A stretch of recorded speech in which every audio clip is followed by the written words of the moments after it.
Hello and welcome to another episode of Binding Roll, where we play 5th edition Dungeons & Dragons in the world of the 9th Age. If you are unfamiliar with the 9th Age, it is a tabletop strategy rank and flank board game that I play all the time, and this YouTube channel is dedicated to.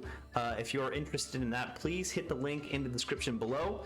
It'll take you to the official website, which has all the information you'll ever need. Also, if you please don't mind, please hit that subscribe button. We're trying to push for some higher numbers. But, as you know, we finished Season 1, and we will now be doing a small little season in between. We're going to call it Season 1.5, where Rob, also known as Load, will be taking on DM duties. Let's get over there. Let's see the characters. So without ado, we're gonna hand it over to Rob. I'm gonna be playing my character, and everyone have a good time. I got nothing else to say. Rob, take it away. Okay, I was muted again. Great start. All right, so hey guys, we are gonna just do a quick little intro of characters, and why don't we do the classic "What you drinking"? Kenyon, why don't we start with you, man? Cleet, All right. Tell us all about Cleet. First off, I am drinking some Yingling Black and Tan, which was kindly given to me by Sunset. He actually came over to my house the weekend or so ago, and this is some good stuff. This is only East Coast stuff. Yingling, I don't think they distribute past the Mississippi. So, thank you, Sunset. But my character is named Cleet Engelbert. He is a human from the Empire of Sonstal, but he was raised by parents that were attacked by forest goblins, and the forest goblin witch doctor that led that group took Cleet as an infant child under his wing and taught him the ways of the swamp. And Cleet is now a druid of the swamp. And until recently, until he's 19 years old now, I think I said, recent events caused the forest goblins to leave the swamp and leave Cleet, so he decided to wander into the city of Cantamont and wander onto a boat headed for Tafria, which is where we all meet each other. But basically, Cleet is a fish out of water. He doesn't know anything about other races. He doesn't know anything about social standards. He doesn't know anything about bodily hygiene, more specifically. But that's Cleet. Okay, that's an interesting fact, that last one. Oh, one more thing. Throughout the years, he's been spotted, with like adventurers that go into the swamp and see Cleet with forest goblins. And there's been like an urban legend growing, the child raised by goblins. So unbeknownst to Cleet, he's kind of like a celebrity or like an urban legend of the person who was raised by goblins. But we'll see if that comes into the campaign. But that's all I got. And I love that he has no idea. All right, let's go to Trixie. All right. So I am playing Bellatrix Lulamoon, or as she would introduce herself, the great and powerful Trixie. I really hope that came through. It did.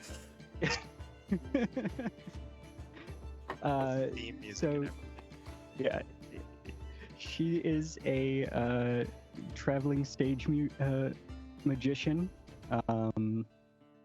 and yeah. So okay. Let's see how best to go about this. So. I mean, give as little or as much as you want now. Yeah, that's. I'm trying to figure out the order because I kind of already botched it. So she is a halfling wizard and a traveling stage magician. Basically just roams from town to town peddling her wares. At one point, she ran into a town that heckled her pretty bad, and so in her usual fashion, she started insulting and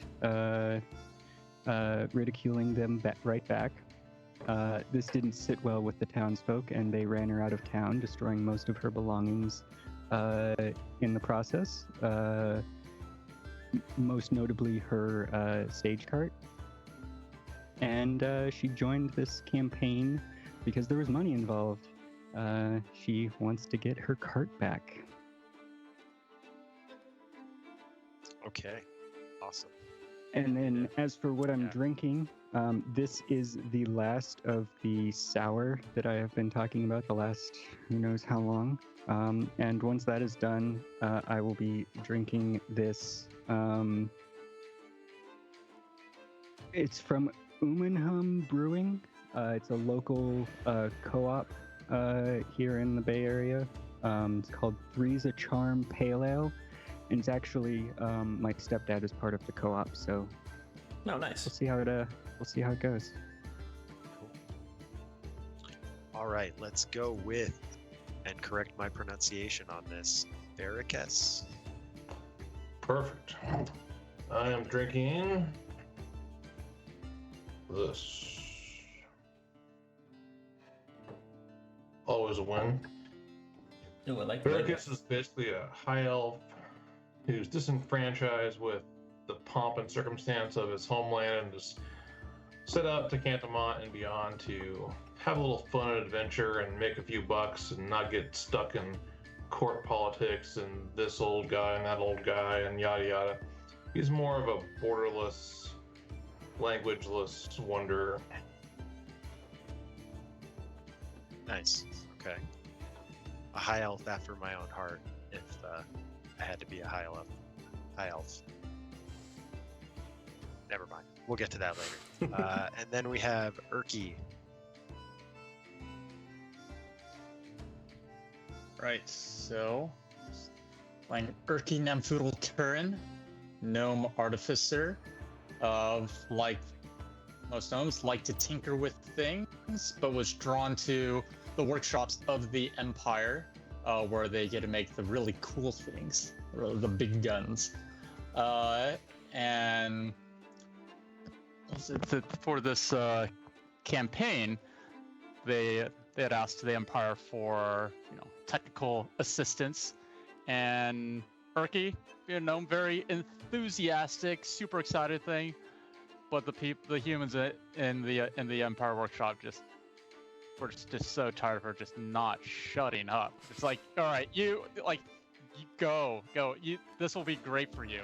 We're giving you a gift so you can try out all these things, but just go away.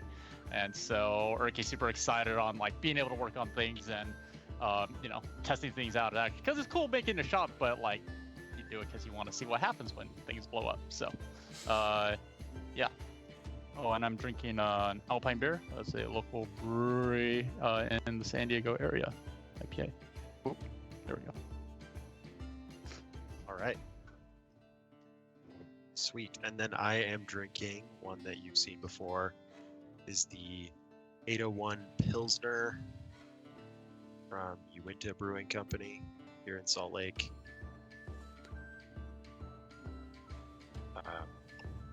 801 being the super clever name that pretty much everybody gets in their area for their area code on a beer. Yep. All right. Okay, moving on. All right, so getting into the story now.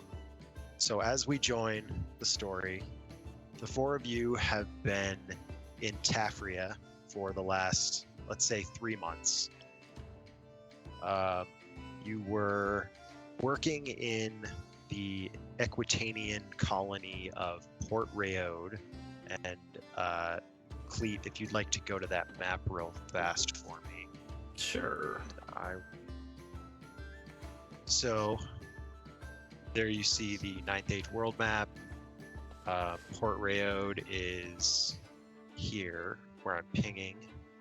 That's the northern tip of Tafria.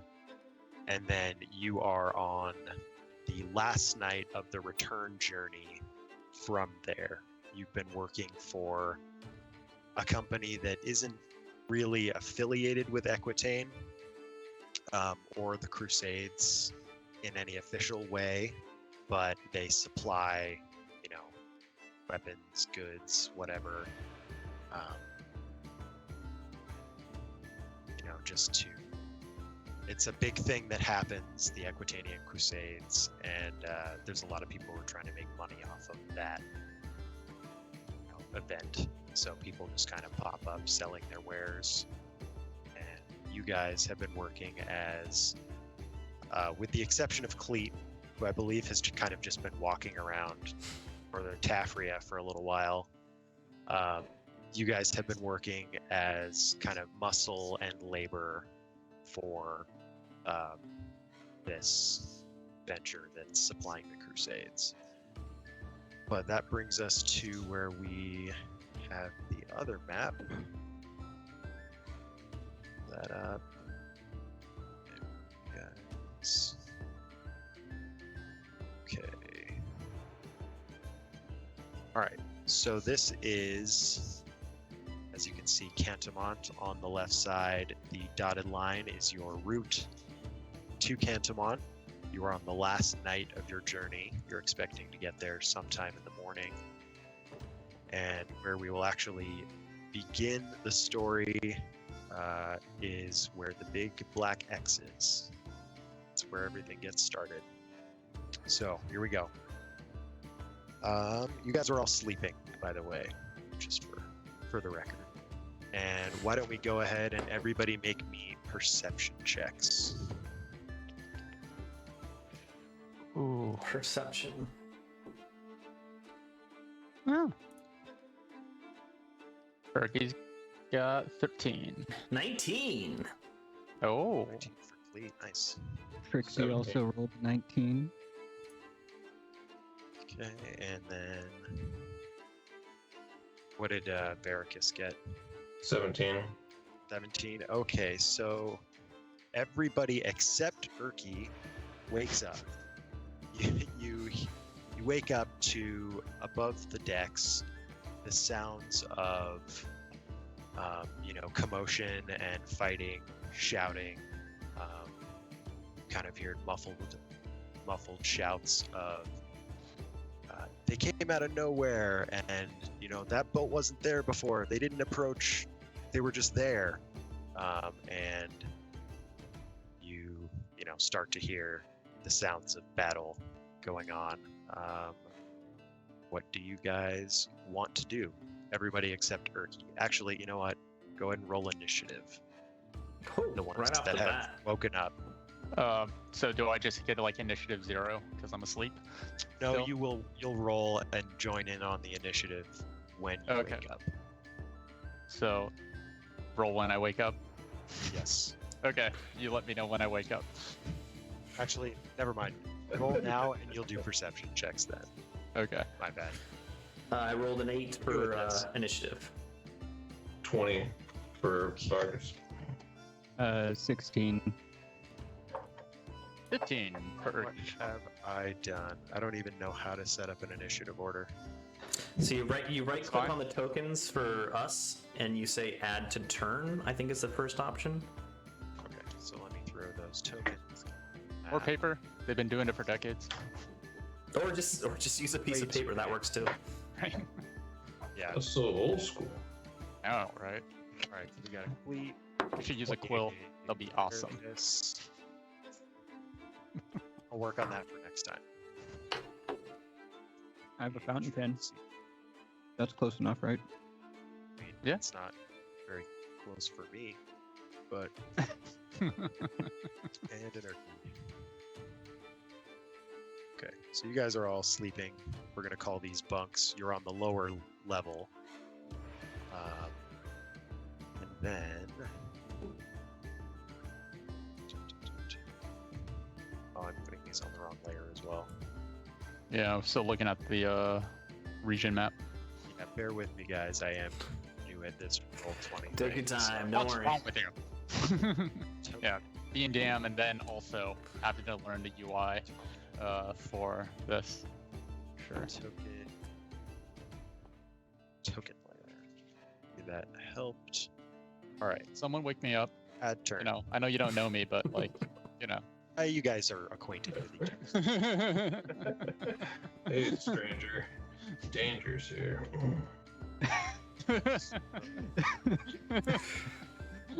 Yeah, Varikas, I Little imagine you as Sam. like, I definitely think you should go Clint Eastwood, like, just like one-liners like, hey bud, there's danger outside.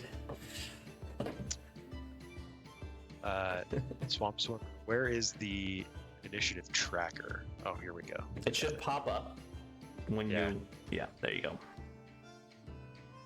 Didn't pop up automatically, but I did find it, so it'll be all good. All right, so run through that one more time for me. We have Trixie. 16. Ericus.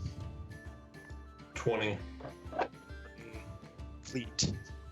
8. And Erky. 15. Sleepy Erky. Yep, Sleepy Urky. Okay.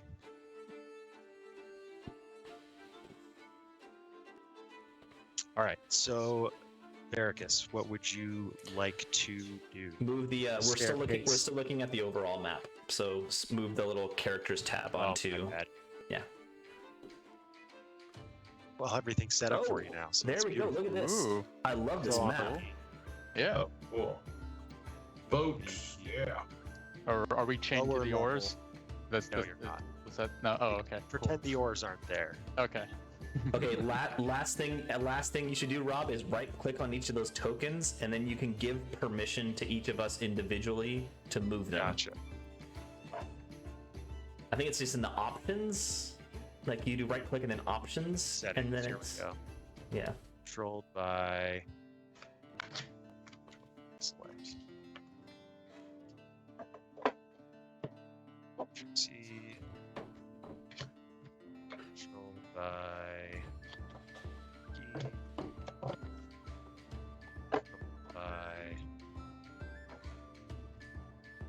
Controlled by. Elite.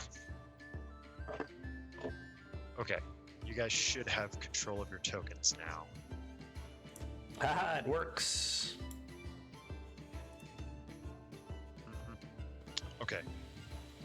So this is the staircase up to the upper deck, for the record. But what are we doing?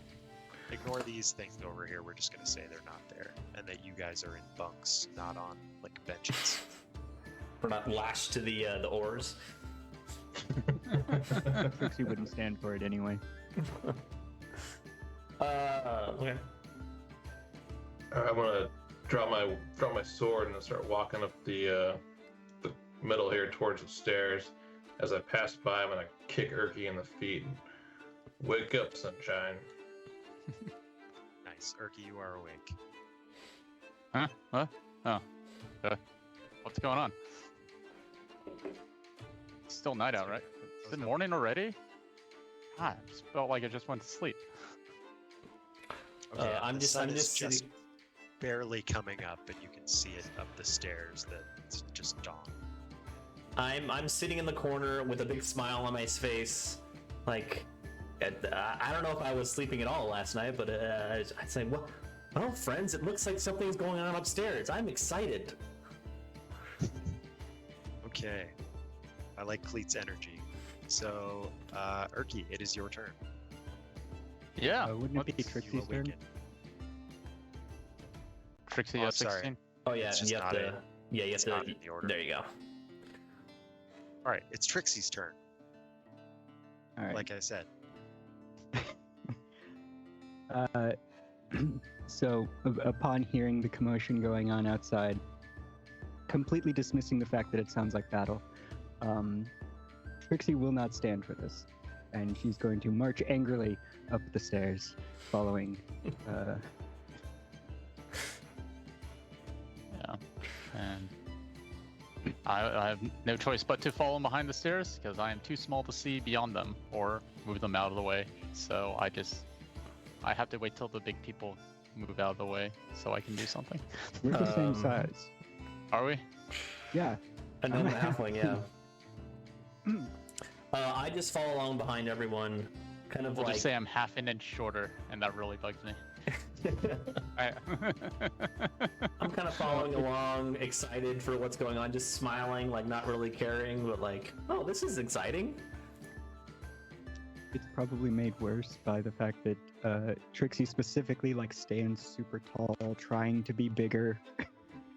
The hat. The very large hat. Oh God, what does that smell? It's a boat of rotting corpses. Trixie agrees. That is quite unpleasant. All right, and then it is, yeah, you guys are all in there. So we will go back to Veracus's turn. You go up the stairs. All right, I'm gonna lead with my shield and kind of just dart up onto the top of the deck there and crouch down behind the crates and look around to get an idea of what's going on. Okay, so the way I was envisioning this staircase leads to like up here on the top deck. I guess I should have specified that. But that puts you like over here. And another thing I forgot, throw in some other object thingies.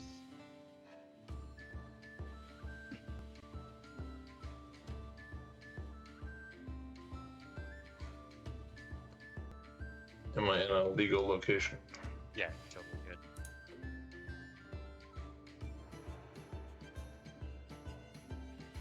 Look alive.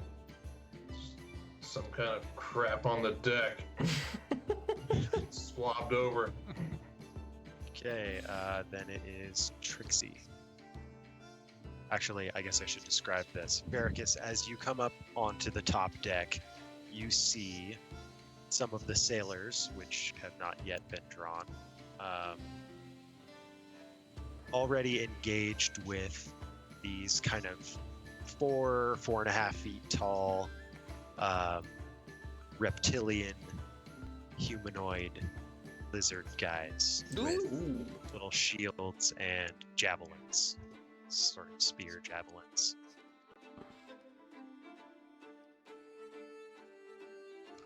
But yes, it is Trixie's turn. Can I still take an attack action? Are you close enough to any of them? Can you see those tokens?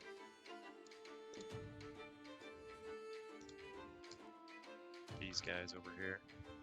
Well, I got a 120-foot range on my firebolt. Yeah, spells and stuff. One of those spell guys. Yeah, go nuts. All right, I'm gonna just fire a firebolt off at this one over here on the side. Okay, Roll the 17 to hit. that definitely hits. I haven't opened the monster manual yet, but that definitely hits. And it dealt 5 damage. Okay. Second. I'm sure it's dead. Something just occurred to me that we likely should address now before we get too far into this. Hmm? I have a familiar. Oh. Okay. Yeah. That is definitely. Would your familiar? I mean, does your familiar roll initiative? I believe Does it act on your It- turn? it rolls its own initiative and acts on its own turn. Okay. Yeah. Well, then, will your Oh. familiar roll initiative?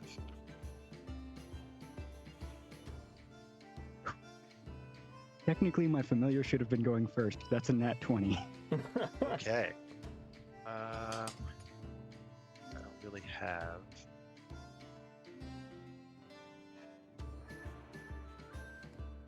How do I draw something that I can just move around like a token?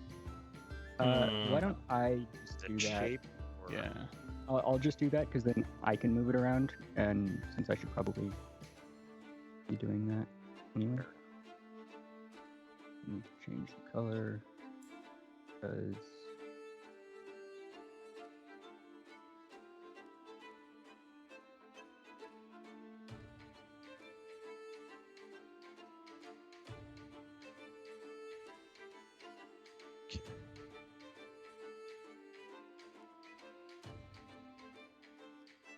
I'll actually, I'll draw it when it becomes relevant. Right now, it's probably just riding on my shoulder. What is it? It's a black cat. Okay. Does it have a name? I have not decided yet. It does have a name. I just don't know what it is at this very moment. As we're like walking up the stairs in line, I try to reach over Erky, like to pet the cat, but I know you don't want me to, so I'm like trying to do it stealthily. Kitty, kitty, kitty, kitty. Roll me a sleight of hand. I would say that that's a stealth check that needs to pass both mine and my familiars. Ooh, I like it. Pass. Because Or is it like a competing roll? yeah, it would be. It'd be versus. I roll a 23. Oh. Well, I mean, I could. It could still roll higher. Hold on, I need to actually find the rules for this. All right. While you're doing that, these brightly colored circles are sailors that are fighting these reptilian creatures. Okay. Let's see. We need to add. Did you make a token for that, Trixie? I will make one when it becomes relevant. Until it actually is necessary, it's just going to ride on my shoulder. So it'll hold its action until such time as is necessary. Okay. Fair enough. So that's the end of your turn? Or are you gonna... Oh no, I'm gonna move. I want to make you sure haven't done that. anything yet. Yeah, I just want to make sure. So it should likely be an investigation check. So you rolled 23 for your stealth? 23 to stealth pet the cat. Okay, well, so that's a 20 for mine, which doesn't. It's a dirty 20, so that doesn't. I don't notice. Yes. And the cat also doesn't notice until you touch it. At which point, Trixie whips around and smacks your hand away because they're telepathically linked. Okay. Okay. As you smack my hand, I recoil and feel ashamed like a child, but like still curious. Like, I still want to pet the kitty. Doesn't change anything. Okay. So. Okay. And then at this point. Yeah. What are you doing? To try and get both of these on the same. Okay. So I'll move up the stairs and step up beside. Where is it? Oh, and Veracast. now that there are actual tokens, which one would you like to have attacked?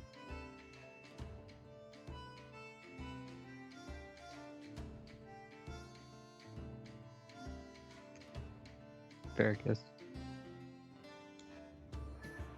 Yeah, now that there are actual targets, which one would you have? Oh, the one where I'm not killing a sailor. Alright, fair enough. It is still alive. So as Trixie steps up to the top deck, she exclaims, "Trixie demands that you cease this incessant clattering at once. Trixie needs her beauty sleep." And that'll be the end of my turn. Yeah, they're all fighting. They pay you no mind. And then, hang on 1 second. Just got another image for a token. I gotta say, it's only been about 10 minutes, but Trixie already has a pretty defined personality. I like it. Yeah. Alright, that will bring us to Perky's turn. Okay. I'm Just tell gonna me move. where. I got it. Yeah, I'm go. moving up the stairs. I'm using a action to bring out my Eldritch Cannon. I uploaded a pic, but I also just made a text thing, my boom tube. Nice. I'm making a token right now. Okay, so I'll just have that there for now. As a bonus action, I can use the boom tube to launch. It is I have 3 options for Eldritch Cannon. This is going to be the Force Ballista. So it has 15 HP and does 2d8 damage. So what's the range on the? Yeah, we'll see. It has sufficient range. So it uses a spell attack for to hit, and then the 2d8 per damage. So I have a +6 spell attack. That's a 9. Ooh.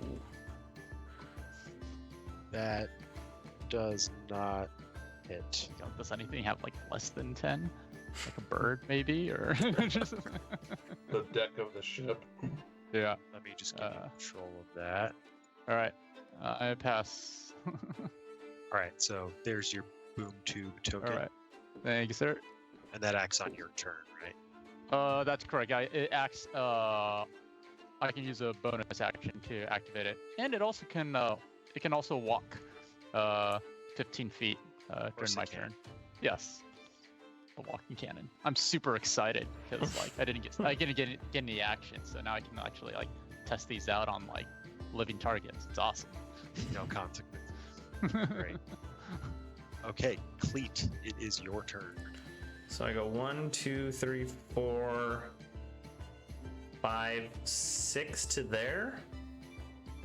And that's 1, 2, 3, 4, 5, 6. So I think I'm just in range for this reptilian creature that throws javelins. Let's call it a skink. If you will.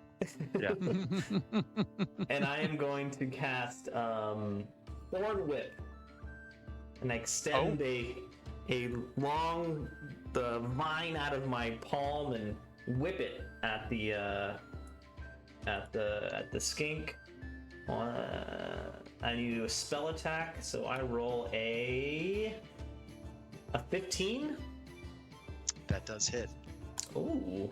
And I do a whopping 2 points of damage. Very nice. Well done, sir.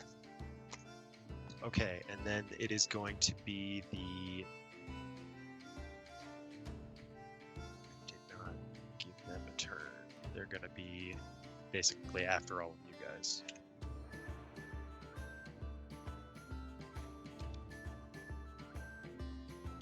Alright, so it is... Is that your whole turn?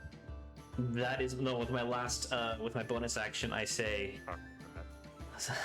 I am a friend of the swamp. Are you a friend of the swamp too? None of them, in all the things you've said, all of you, none of the skink reptilian creatures have really paid any mind to any of it. Okay. They're kind of just looking at the things in front of them. But they are going to go ahead and make some attacks here. So this one is going to attack the blue sailor here.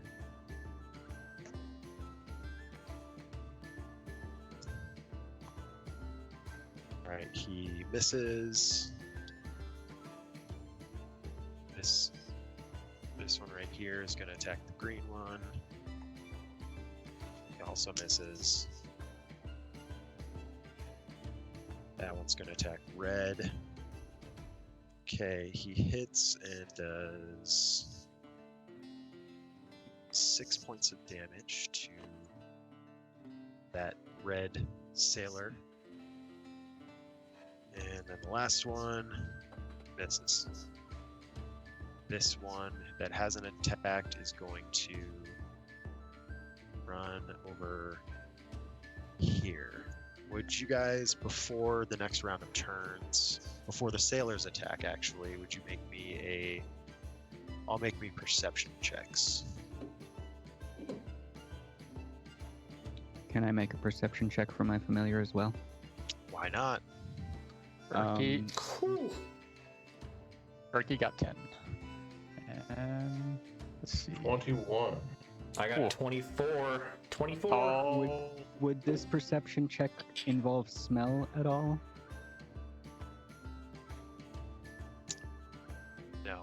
Okay. You're on I a ship realized that with the- stinky sailors and sea breeze. You can't catch anything from that. So Trixie rolled a 20 and my cat rolled a 13. Okay. Well, everybody who got above an 18, you guys realize that the sounds that you're hearing of battle are more than just, what's in front of you. And you look up, and there are actually more sailors, a couple more sailors up in the rigging and everything that are fighting. Oh, cool. More of these things that are up in the sails. Wow. How do they get up there? Good I don't question. know, man. Huh? Okay. Next.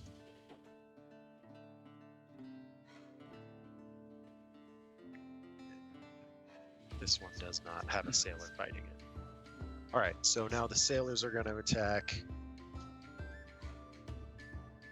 We'll go start over here. Attacks this thing. Hits for... Alright, he cuts this one down.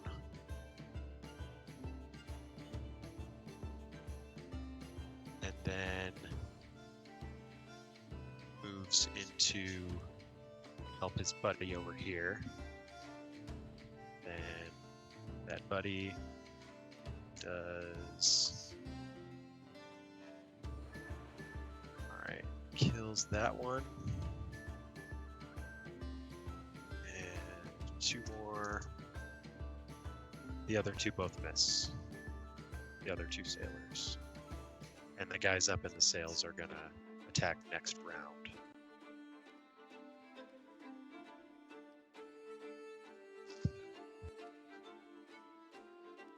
Okay, so Veracus, it is your turn again. Alright, there's a lot of dudes to make attack. All right.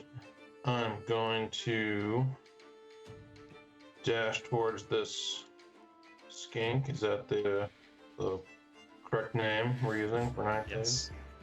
Yeah. I'm going to use my booming blade cantrip on my sword and attack him. A mighty blow. Roll to 13 to hit. Okay, that hits. All right. And it dealt 9 damage. Okay, this thing is dead. Woohoo! All right, then I'm gonna maybe move a couple more steps to get a little closer to one of these masts. Okay. And that's your turn.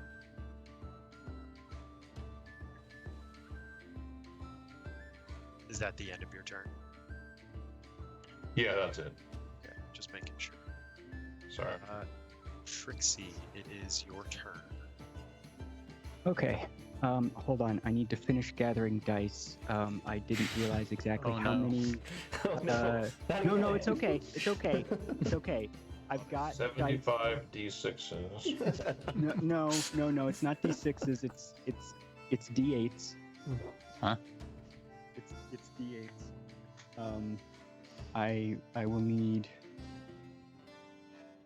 Well, I have 5. I will need to re-roll 2 of them because I don't have enough. But anyway, so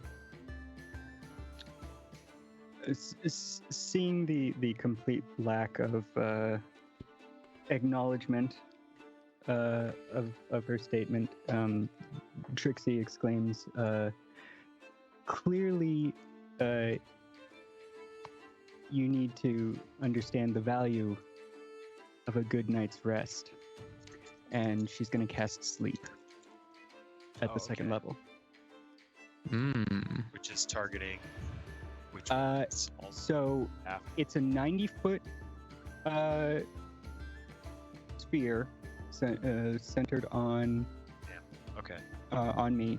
So, starting with the spell sends creatures into magical slumber. Roll 5d8. The total is how many hit points of creatures the spell can affect. Creatures within 20 feet of a point you choose within range are affected in ascending order of their current hit points, ignoring unconscious creatures. Starting with the creature that has the lowest current hit points, each creature affected by the spell falls unconscious until the spell ends. The sleeper takes damage, or someone uses an action to shake or slap the sleeper awake. Subtract each creature's hit points from the total before moving on to the creature with the next lowest. Must be equal to or less than the remaining of the total for that creature to be affected. Undead creatures are immune. And I'm sorry, so- was it choose creatures or is it everyone in there?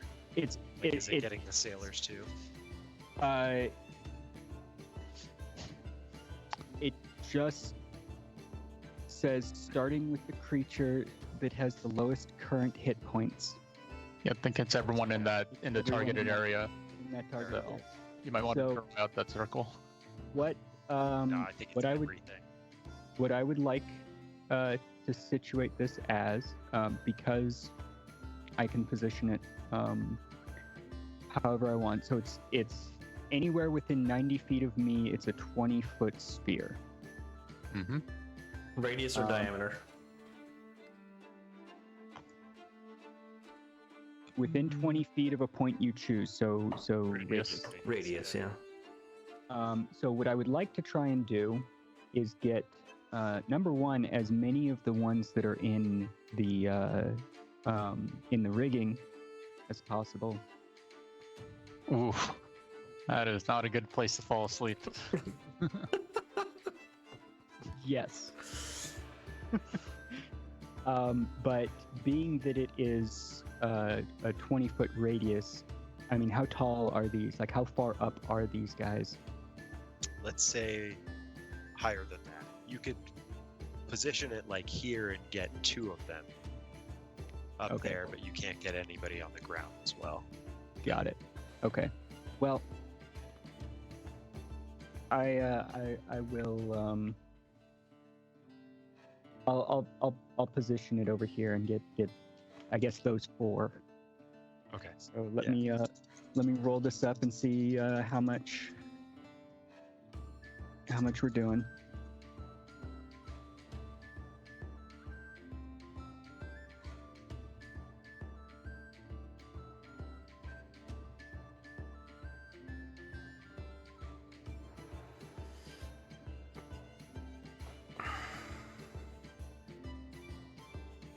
All right, so that will be 28 hit points total. Okay. All 4 of them are asleep. Okay. They're gonna Actually, take one one- of the sailors is still awake. This guy's Okay. still awake. Okay. So the ones that fell asleep, I imagine they're gonna fall out of the rigging. They're gonna take, I believe it's 1d10 per 10 feet that they fall, Something like which that. is gonna be at least 20 feet. Is it D6 or D10? I thought it was d10. I could be wrong though. I'm looking right now. 1d6 bludgeoning damage for every 10 feet. Trying to sneak some in there. Yep. Sneaking that extra damage. So 4d6.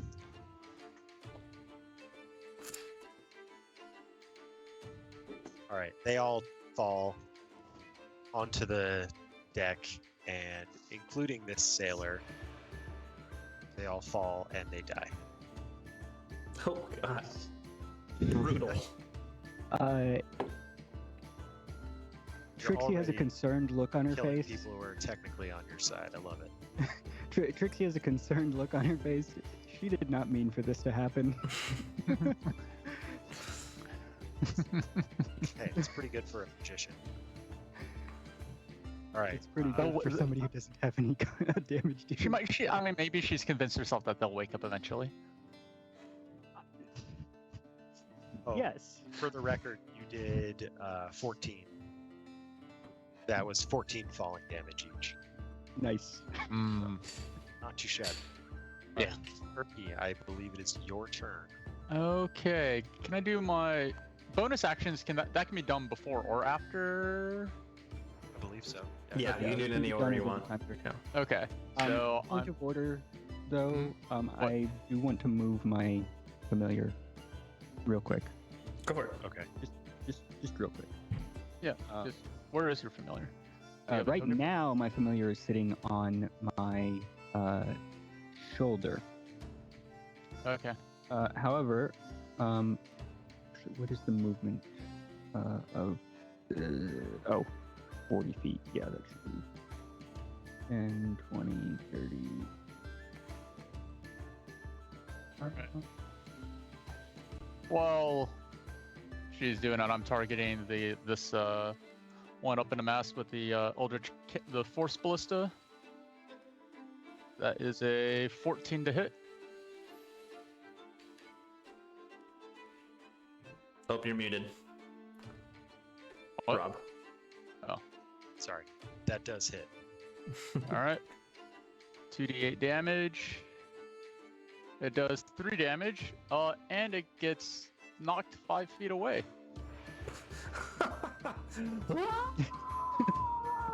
This one here.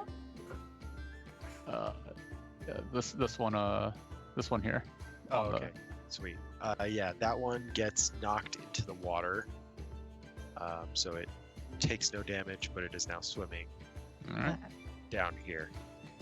Perky is gonna retreat behind on the forecastle, and action's gonna shoot with the light crossbow here. I'm sorry, That one? no falling damage. You said it took 2 points.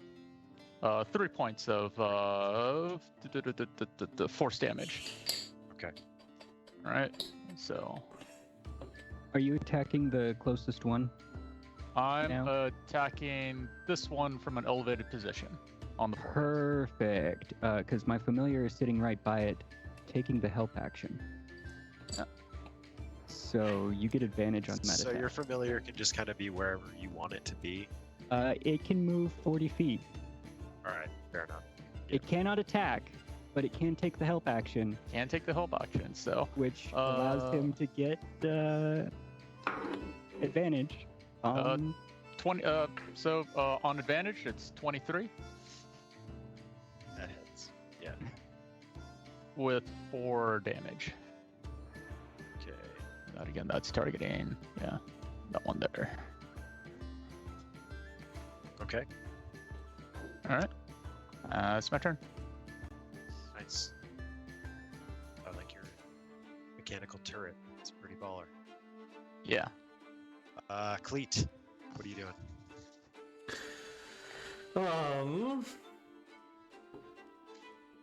I am very distracted by the cat running along the ground and by me and towards the enemy. But I kind of run along beside here, and then I do. Can I get to in contact with the guy? Can I go to there? Is that possible? Sure, you're standing right up against the railing.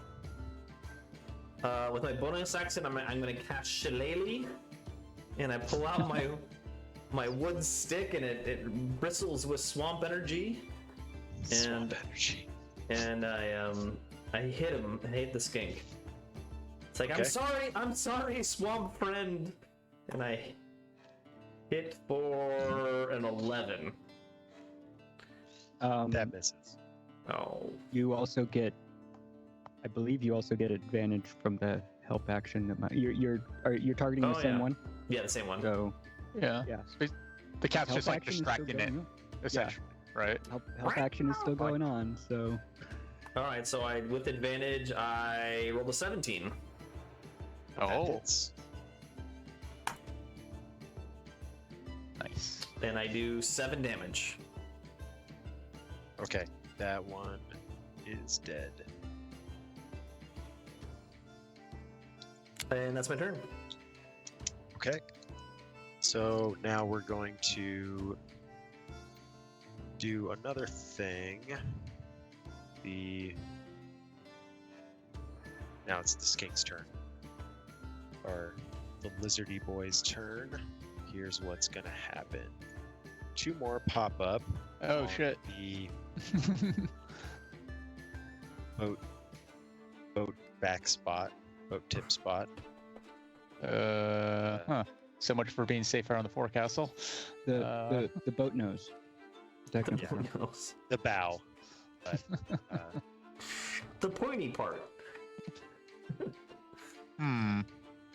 and then this guy, the captain of the ship, is going to come out from right here next to Trixie. He holds up his sword, draws his sword and holds it up triumphantly and says, "Sailors, retreat, let them handle it." What? And all of these guys are going to start booking it back towards the he very nonchalantly also goes back. Trixie gives him a look of Downstairs. contempt as he disappears back into his cabin or wherever. They're Attack of all opportunity. What? running very quickly back into the this one is going to take an attack of opportunity,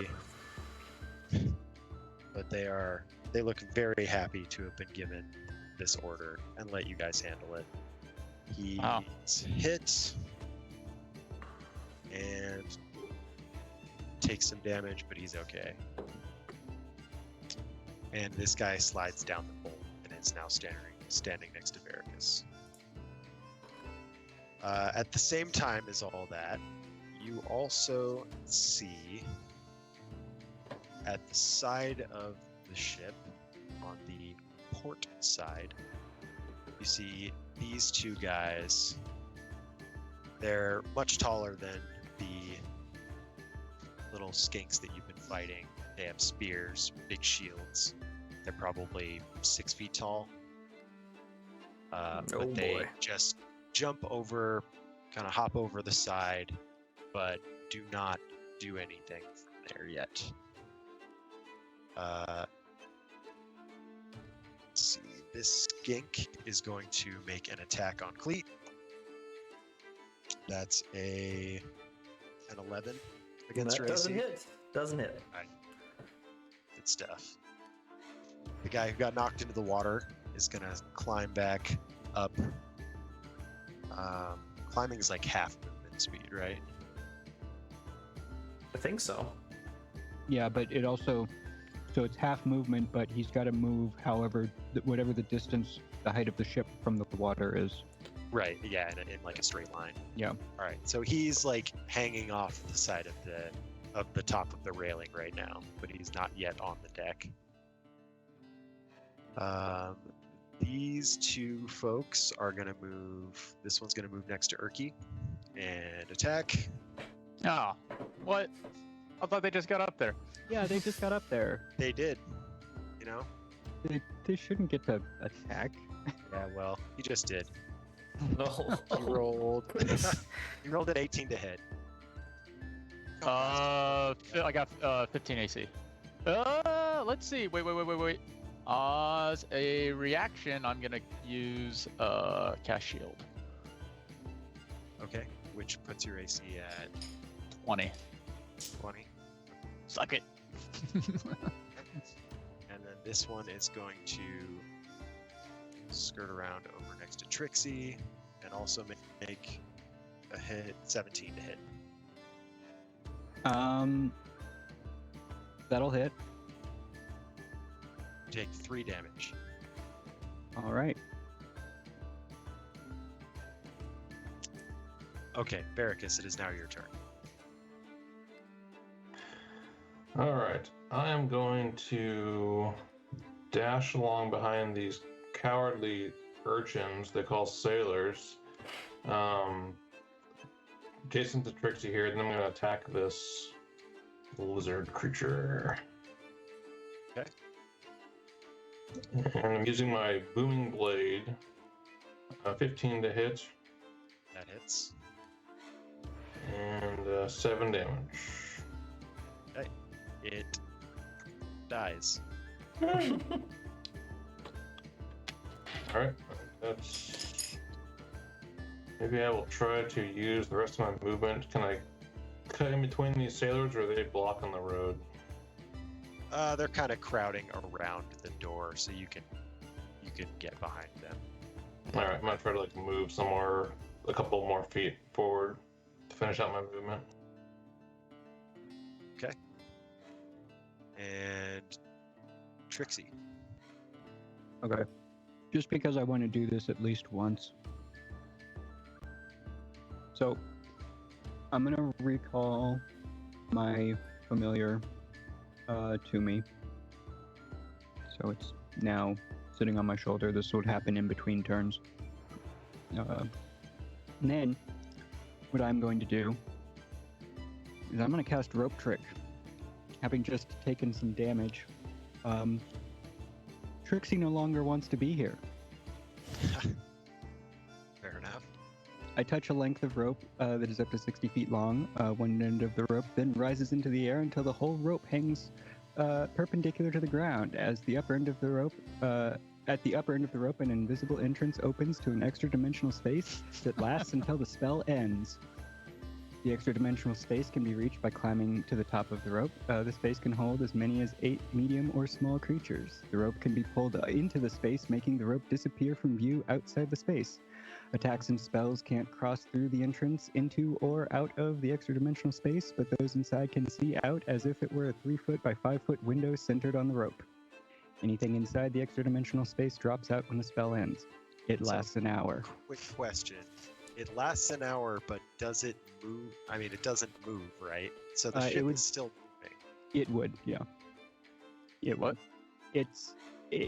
Come on, it's a magical space. It moves with the ground underneath it. I'm not so sure about that.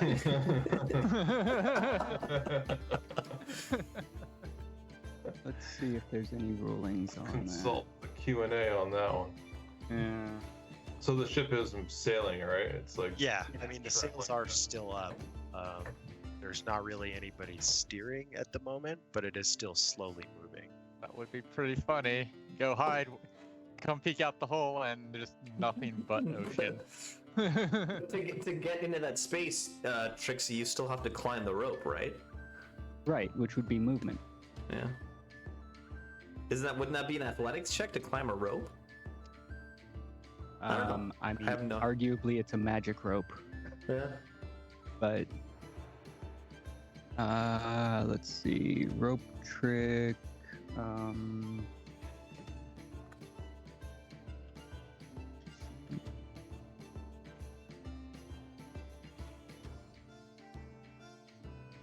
All right, how about this? Make me. So hold on. No, go ahead. Tell me what you got.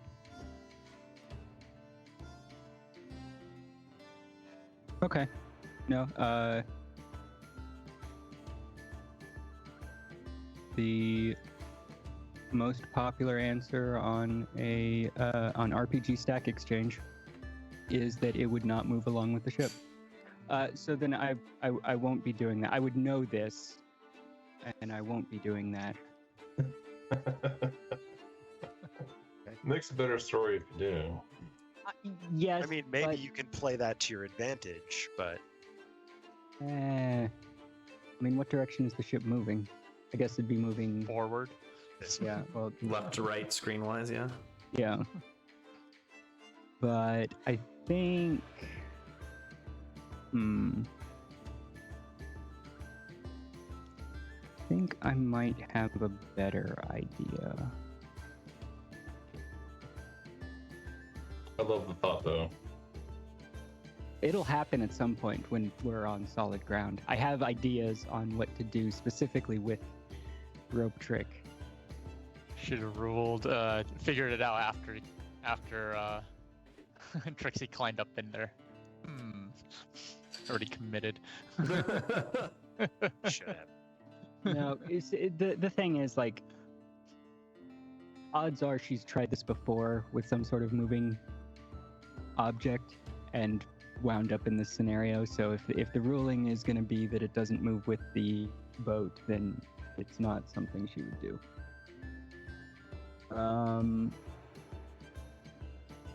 Okay, we're gonna go with my original plan instead then.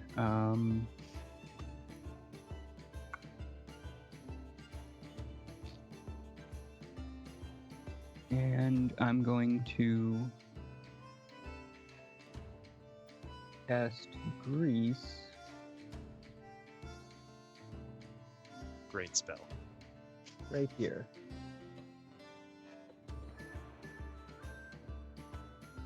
So, Slick Grease covers the ground in a 10-foot square centered on a point within range and turns it into difficult terrain for the duration. When the grease appears, each creature standing in its area must succeed on a dexterity saving throw or fall prone. A creature that enters the area or ends its turn there must also succeed on a dex saving throw or fall prone. The dex saving throw is 15. Okay, this thing failed. He is now prone. He will have to spend half of his movement getting up next turn. I think he also... I think it's only for melee attacks, but Yep. we'll have PHP advantage on- 292. Yeah, attack rolls against creature, attackers within 5 feet has advantage. Range attacks would have disadvantage. Yeah, against a prone creature, for Yep. sure. Okay, I did a little stabby stab. and is that your turn, Trixie?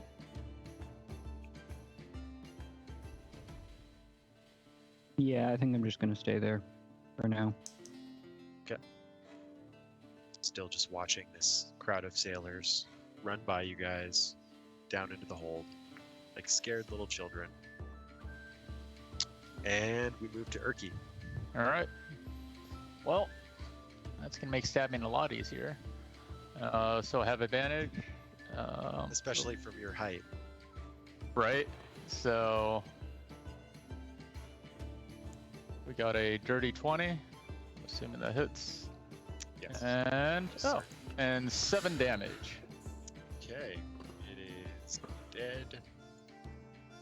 Right. Bonus action.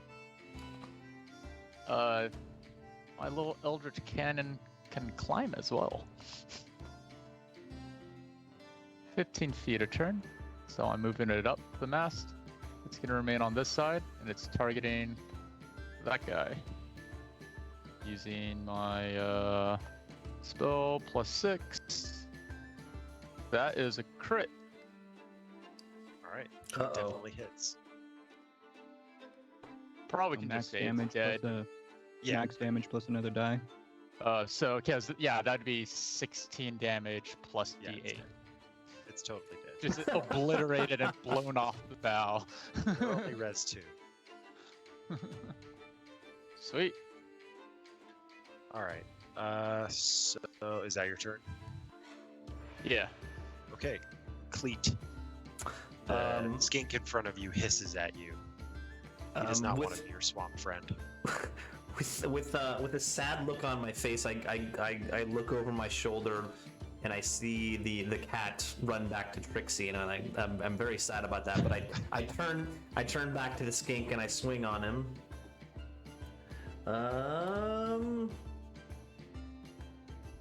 Oh, that's a 6. That misses. That misses. That's my action, my bonus action. I got nothing, so that's it. Okay. On the skink's turn. Actually, let's just get the. That's not. Alright, all the sailors are out of there. Just ignore them. If you select them with the select move, you can just hit delete and it'll delete them.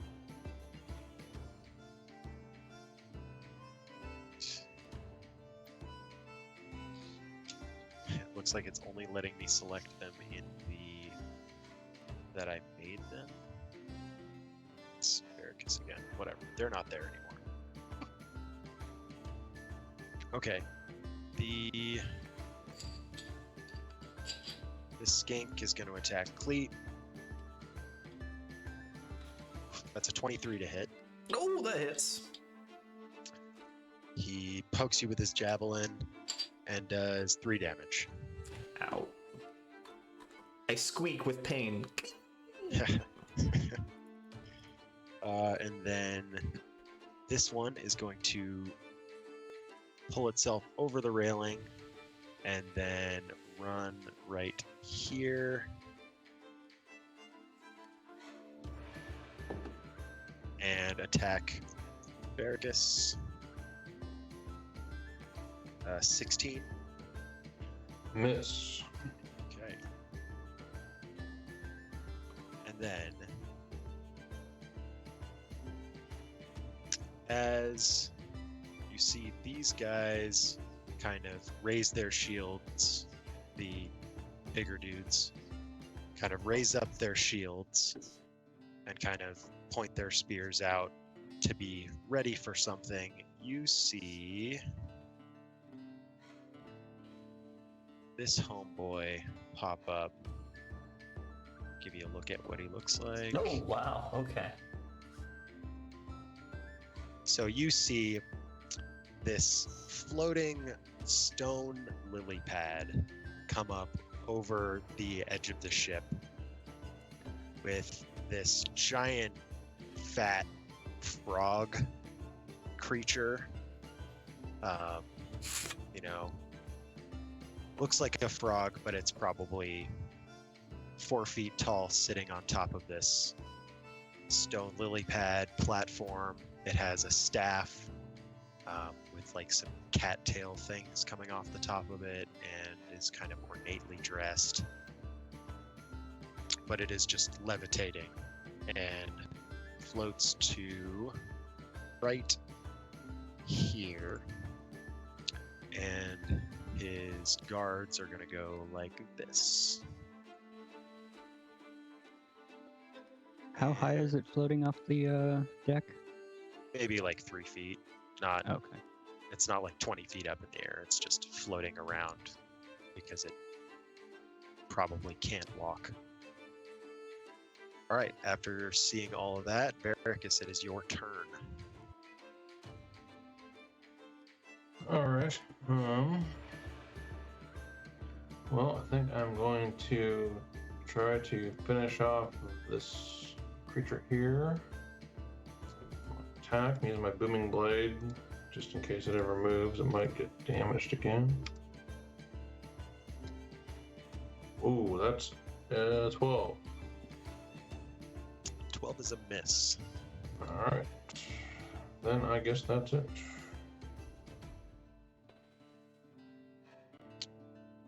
Damn. I'm very sorry. 12 is a hit. I Like thought that. I thought it was 13. 7 damage. Okay, it is dead. Woohoo. And I am going to move behind this mast, put myself between mast and the frog creature. Okay. And then Trixie. All right.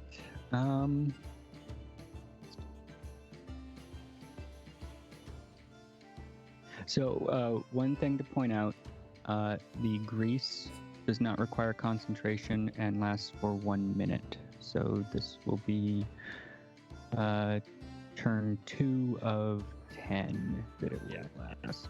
It will last for the rest of the combat. The reason I wanted to mention that it doesn't require concentration is because I am going to be casting a spell that does require concentration. I'm going to cast Enlarge Reduce, specifically Okay. on the, well, actually, hold on, I need to get closer in order to do this, but,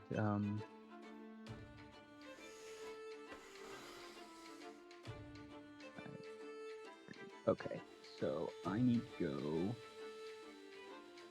right here. Now I am close enough. And yeah, so I'm casting it on the stone lily pad. Wow. Okay. And is there like a save or anything? I mean, I guess Not it for- doesn't have a save. No, yeah, not for inanimate objects. Okay, so he's going to make a save because he's, a wizardy guy and is controlling this lily pad. So, all right, he fails. Are you enlarging or reducing? Reducing. Okay. He sort of slowly, as this thing shrinks around him, slowly just like lowers to the ground, and he like kind of stands up a little bit, doesn't look very stable on his feet, and like picks up. How big is the disc now? It's The half lily pad? size. Okay. All right. Well, it was like 6 feet across, so I mean, But he picks it up. well, he wouldn't pick it up because now I'm realizing that it's half size. Okay. I was thinking like it's like Yeah, 6 so- inches well, across. so I was hold gonna on, throw hold it on. at you. The target size is halved in all dimensions, and its weight is reduced by reduced to 1/8 of its Okay. original weight. Okay, so he's now just sitting on the ground on like a 3-foot wide, 3-foot diameter sphere, and not levitating. Okay. Love it. Well, I awesome. mean, he maybe he can't move now. So Maybe. Is that your yeah, that'll be my turn. okay? Perky, go nuts.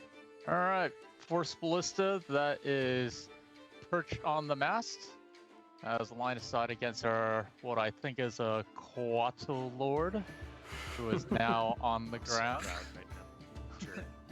Swamp is too. All right, so let us do our spell to hit. Oh, it's another crit. Oh boy. Nice. Okay, that hits. All right, so alright. that's gonna be 16 damage plus a D8. Was that the Is that your? Well, it's 2d8 damage. So So it'd be 16 plus 2d8. Yeah. right. What did I It's say? max damage plus another die Yeah. roll. So Yeah. you said 1d8. So it's Oh, okay. So it's plus one more die roll. Did you say? well, Yeah. so it'll be 2d8. yeah. 16 plus 2d8.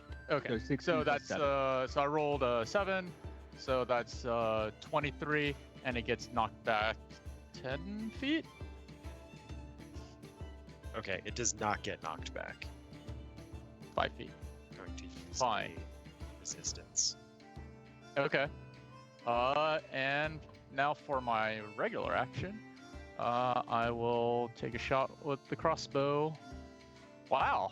I strongly encourage you to use the D&D Beyond Dash roll. That is the 3rd crit in a row. Jesus. Alright. Is that right? That feels like that's more than it should be. What do you- Oh, okay. No, it automatically like 2d8 damage. So it already included that in the. well, yeah, but it didn't Oh, do but- max damage.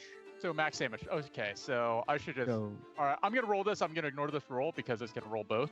And so when I go back to it again, I'm just gonna do the D8. So we're looking at max damage, which is the 8 plus 3, which is 11. So 8 plus 3 plus 3, so that's 14 damage. So should have done a total of 37 damage. Jeez. Okay, Not too shabby for a level 3. well done. And that was all on the froggy guy that you had so astutely realized is a Kuatl. Indeed. Biggest Okay. target.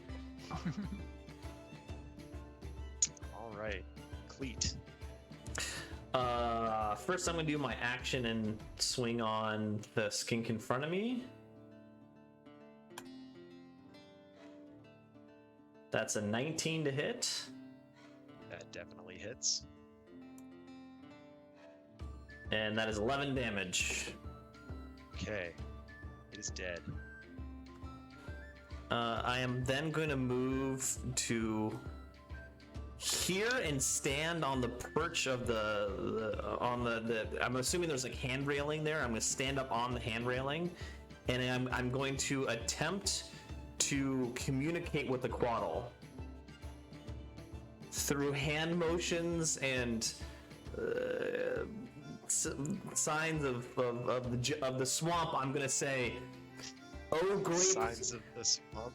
oh great frog man of the jungle. I salute you in peace as a friend of the swamp." Well, there's blood on your whatever sword. Don't mind this. Aren't we in the ocean right now? Persuasion check. Persuasion check. Here we go. I am a friend. I want to be your friend. Persuasion.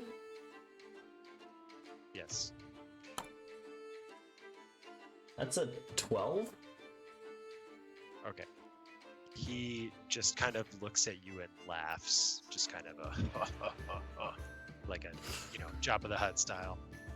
Okay. But that does nothing. That was worth a try. Looks very angry at you and puzzled at your hand gestures. He clearly doesn't understand what you're saying. If only I knew Saurian Ancient. Only. You don't speak Draconic, I'm assuming, right? No. I speak Common and Goblin because I was raised by goblins. Of course. Makes sense. All right.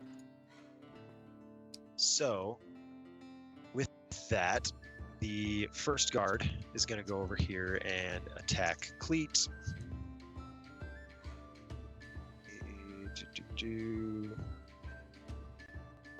That is a 21 to hit. That definitely hits.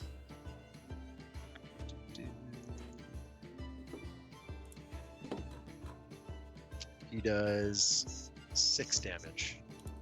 Rolling terrible damage over here. All right, I'm down to 15, just so everyone knows.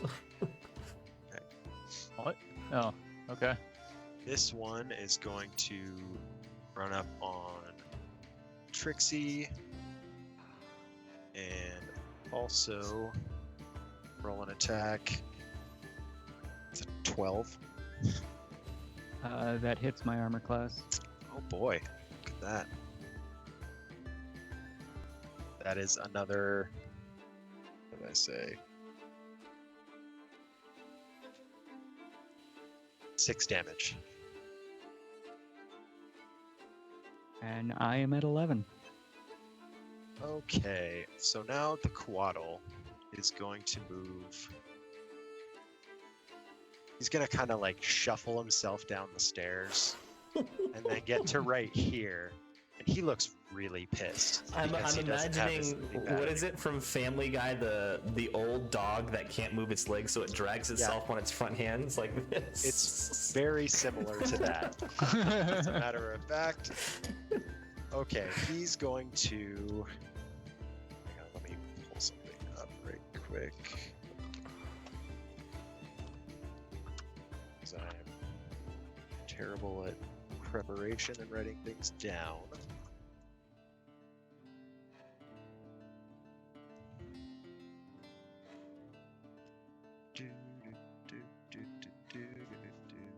It's the whole music. Okay, so Cleet and Trixie and Barracus, I need you to make me Constitution saving throws. Constitution saving throw. I got a 20. I got a 16.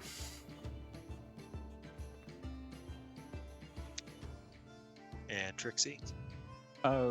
What is this specifically for? Just curious if it's for being frightened or not. It is not. Okay. That will be an 18. Okay. Who got below a 17? Me. Okay. So as he raises his staff, you kind of see little sparks coming off the tips of the cattails, and he kind of smacks it down, the butt of it down on the ground, and from all the way around him you see this blast of fire come out in every direction. Oh. Okay, He hold on. I'm casting a reaction spell Okay. of absorb elements at second level. Ooh. Awesome. So that charges me up with fire, but I have resistance to this damage. So go ahead. Okay. So that is. Hold on. It's not even the right dice. Alright. So another 3 damage, but Cleet, you are pushed back. It's 10 feet. Oh god. So you hit the railing over here. Okay, but I'm still on the boat, right? You are. Okay. And everybody else saved. Everybody takes. Veracus and Trixie also take 3 damage. I'm sorry, never mind. You guys saved. Just kidding. You take 1 damage. Oh. Is that 2? Half of 3 terms. We round up. I Okay, think so we you both take- round up, so 2. 2 damage. Oh, so I take 2 damage also, right? Oh yeah, because you have resistance. I'm sorry. Oh, crap. Just as a general rule, I'll probably give you guys damage before resistances and stuff like that, so that you can keep track of that. But Okay. you did tell me that. I should have done the math myself. That should be right. Okay, that is the Saurian's turn. Veracus. Okay, I'm going to advance towards this Saurian here and attack him with my what the hell's it called again? Booming Blade. That is a 14 to hit. Let's see. That misses. Alright, then I guess that's that for me. Okay. Trixie. So, are these creatures something that I would typically know about? Perhaps know of any natural enemies or something they're particularly frightened of? I don't know that there is anything that they're particularly frightened of. No. Hmm.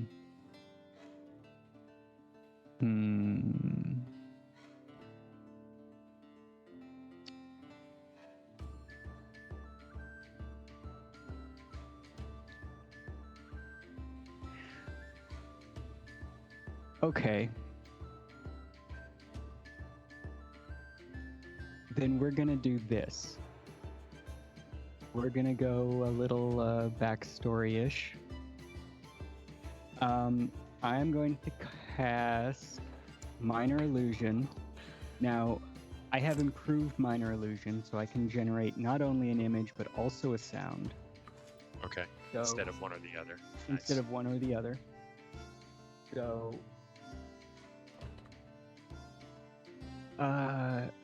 how big is a Jabberwock? Okay. Let's see. A Jabberwock would be like, 40 feet long. yeah. So that's 8 squares? Yeah. It would be Yeah, very, less very than large. maybe 30 to 35 feet, I guess. Yeah, but it would be very large. Let's put it that Wider way. than the ship, or longer than the width of the ship. So Yeah. Well, but I could do something like, so we'll call it 35 feet.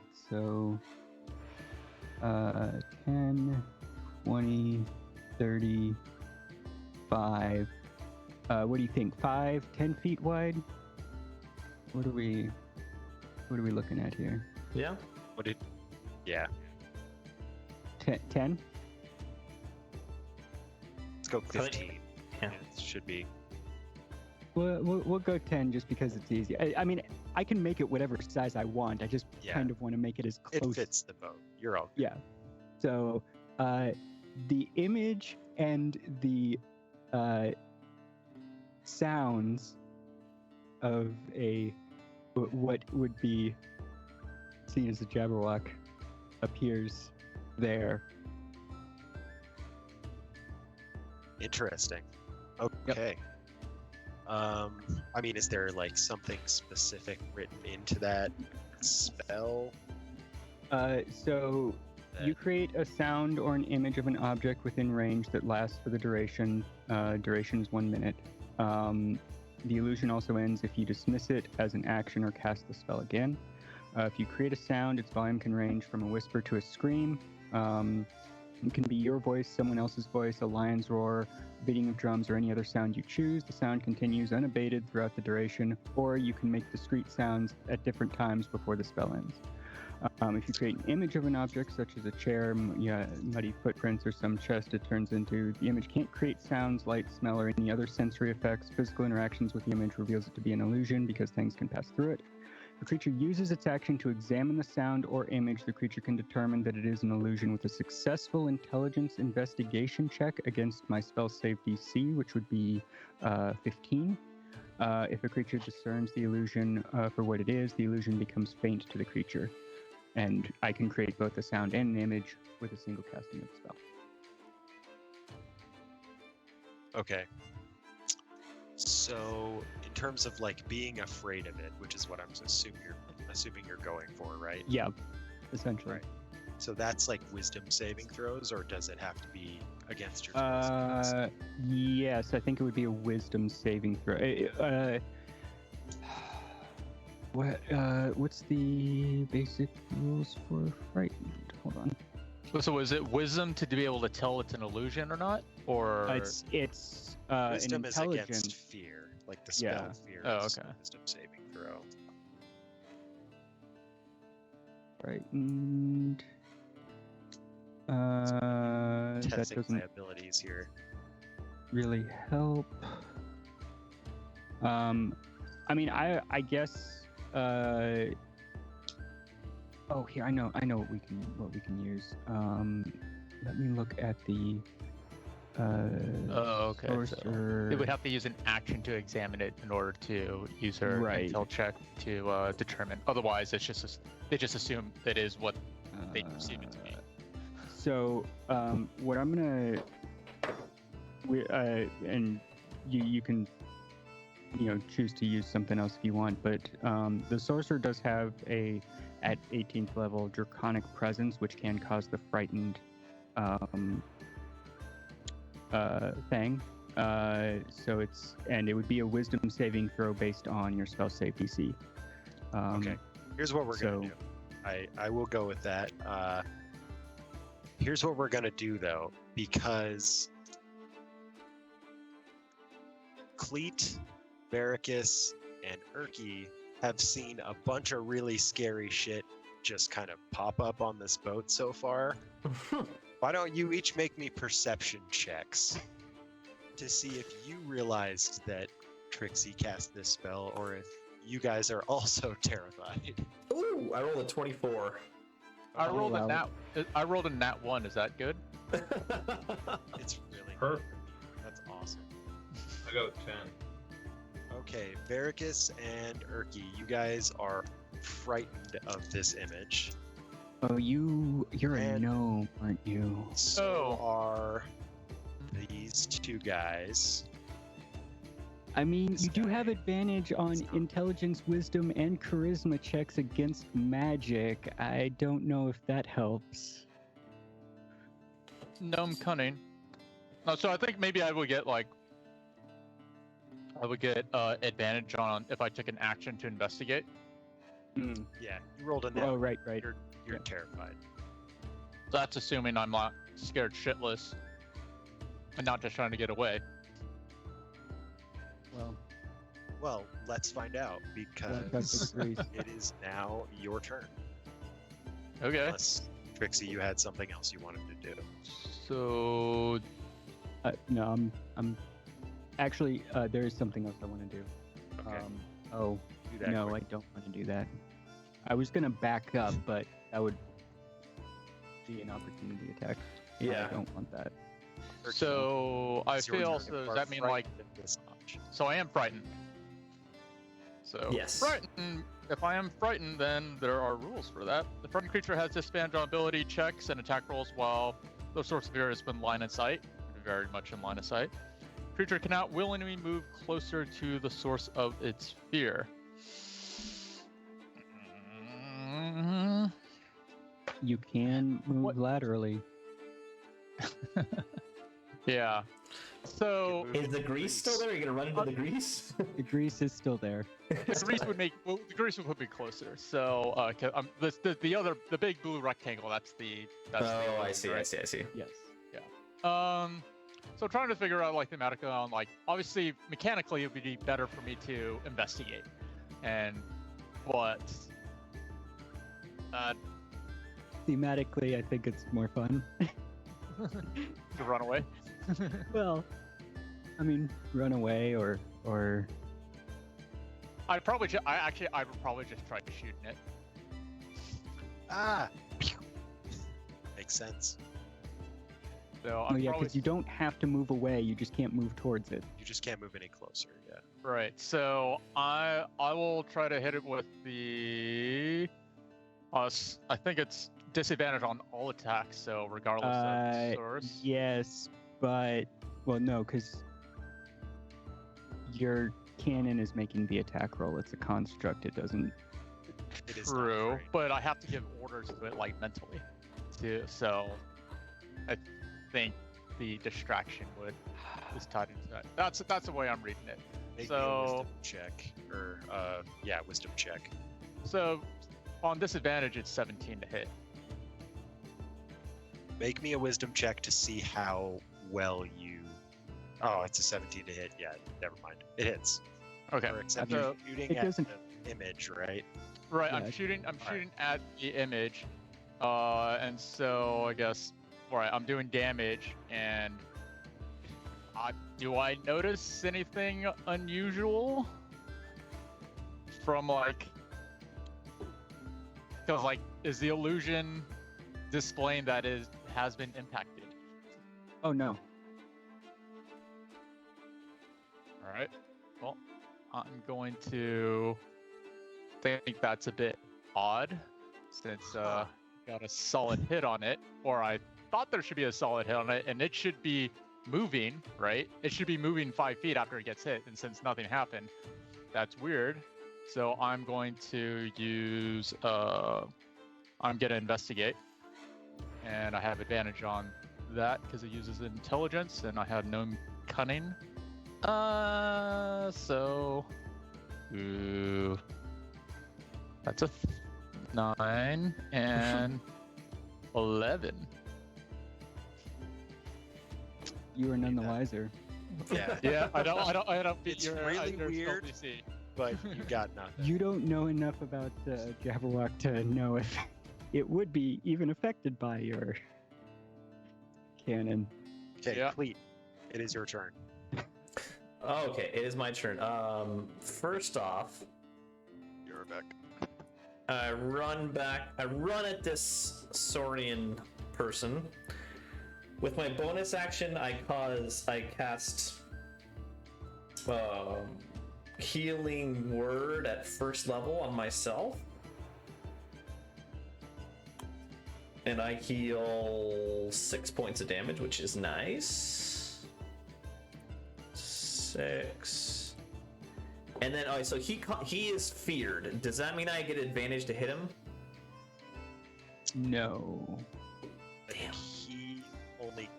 He gets disadvantage to hit. Okay. A frightened creature has disadvantage on ability checks and attack rolls while the source of its fear is within line of sight. The creature can't willingly move closer to the source of its fear. Alright, well, I'm gonna swing on him. Hopefully I hit him. Nope, that's not gonna work. That's an 8. I miss. Nope. Okay. Alright, it is the Saurian's turn. So. Oh, Okay, they just rolled horribly. They are booking it for the side of the boat. So. Do I get- this I get one's attack gonna of run away. opportunity? You do I get get an attack attack of of opportunity, Oh, and the come on, others I are can gonna hit him. get another one on this guy. I'm gonna hit him. I'm gonna hit him. I can feel it. Oh, that's a nat 20. Nice. Nice. And I am unleashing my absorb elements, which I cast on the second level, so that's an extra 2d6 damage. Nice. So that's hold on. So yeah, it automatically boosts your damage in. Hold on. So I'm just gonna roll that to get rid of it. But so it's 12 base from the absorb elements plus 8 base from my shillelagh hit is 20 plus. You don't get crit damage on the absorb elements. Okay, fair enough. So that's 8 base plus 5 is 13 plus 2d6 is. How do I roll this? There we go. Oh, double ones. He's very dead, but I want to know how much you did total. I rolled double ones on the 2d6 damage, so that's what I say 15 total. Okay. As I rise up with my attack, Just kidding. He's not my dead. swamp It sounded like stick, a lot more. it's crackling with fire energy, and I wallop him on the head. Okay. He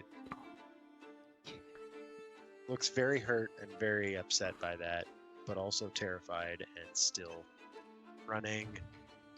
He leaps off the side of the boat and out of sight. Oh, boo. Got a good hit on him though. With my last free action, I say, "Goodbye, swamp friend." Love it. Okay, and then the other guy, will you both make attacks of opportunity? Oh, that is not what I wanted to do. And Veritas. That is not what I wanted to do. Don't worry about that staff damage. Yeah, you don't want I clicked the those wrong 3 button. points of damage. Critical fail.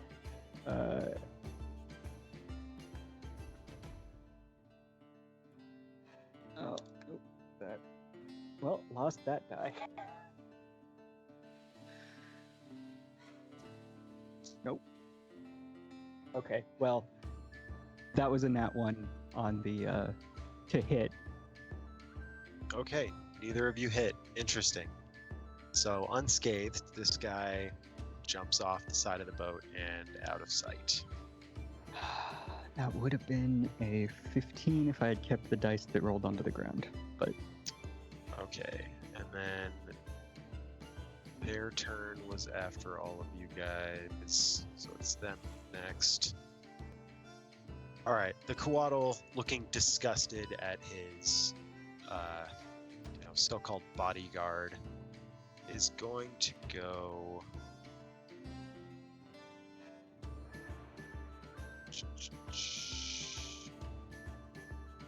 All right, instead of trying to knock you guys back again, instead, what he's going to do is he lifts up his staff again, and instead of little sparkles of sparks off the tip of the staff, you see a giant fireball start growing from the tip of this staff. And he kind of flicks the staff, and it kind of has a tendril attaching the fireball to the staff, and he just whips it downward, his staff, and the fireball goes straight through the deck of the ship. Oh, And shit. you can hear it crashing through the bottom part of the ship, and you can hear some yelling from down there, and it very much appears as though he has punctured the hull of the boat. Rope trick.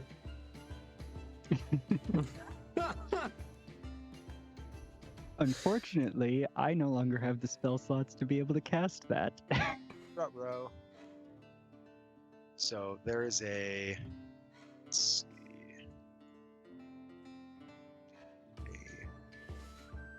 Draw a hole.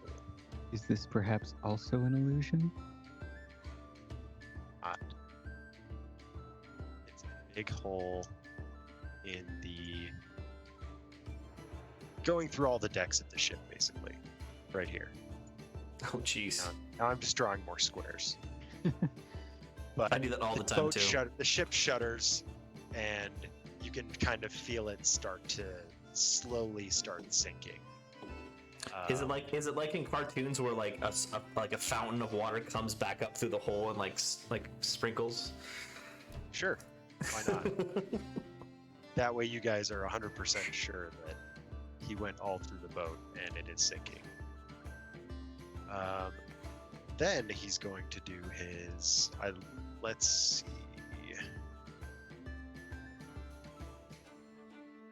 He's going to move to right on the other side, the hole, and I would like you guys to all make me Constitution saving throws.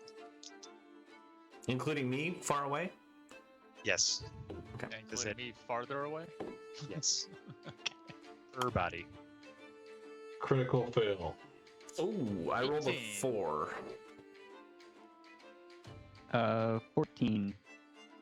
Okay, everybody except for Erky takes 8 damage and is pushed back. Ooh, That's great. that would have been bad if I got pushed back. Would have been off the boat. So, speaking of which, Cleet, you have been launched off this boat. Can I make some sort of like dexterity check to try to like grab on with my hand? Yes, you may. I'm assuming that I just go straight back since I'm right in line. Yes. And Barracus, you're gonna be over here. I rolled a 12 for that dex check. Okay. You're in the water. No! I am at 1 HP. Better than 0. This is true. Okay. So before the end of his turn, he readies another fireball at the end of his staff. And kind of just grins at you guys, chuckles.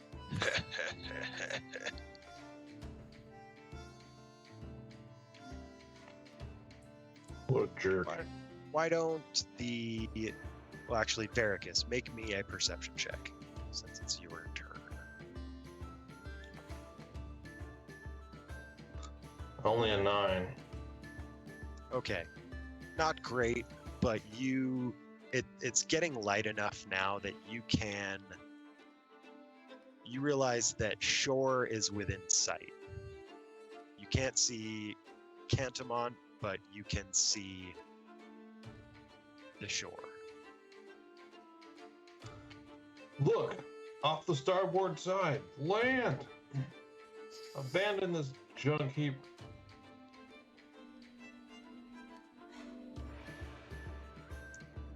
And then it is your turn. Alright, I'm just gonna dive over and start swimming.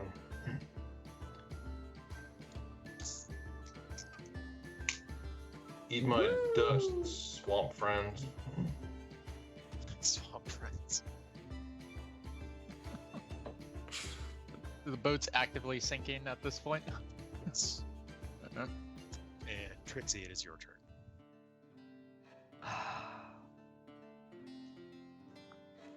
All right. I really kind of hope this works because I think it'll be hilarious. I would like him to make a DC 15 Wisdom saving throw, please. Okay. Wisdom saving throw. That's a 12.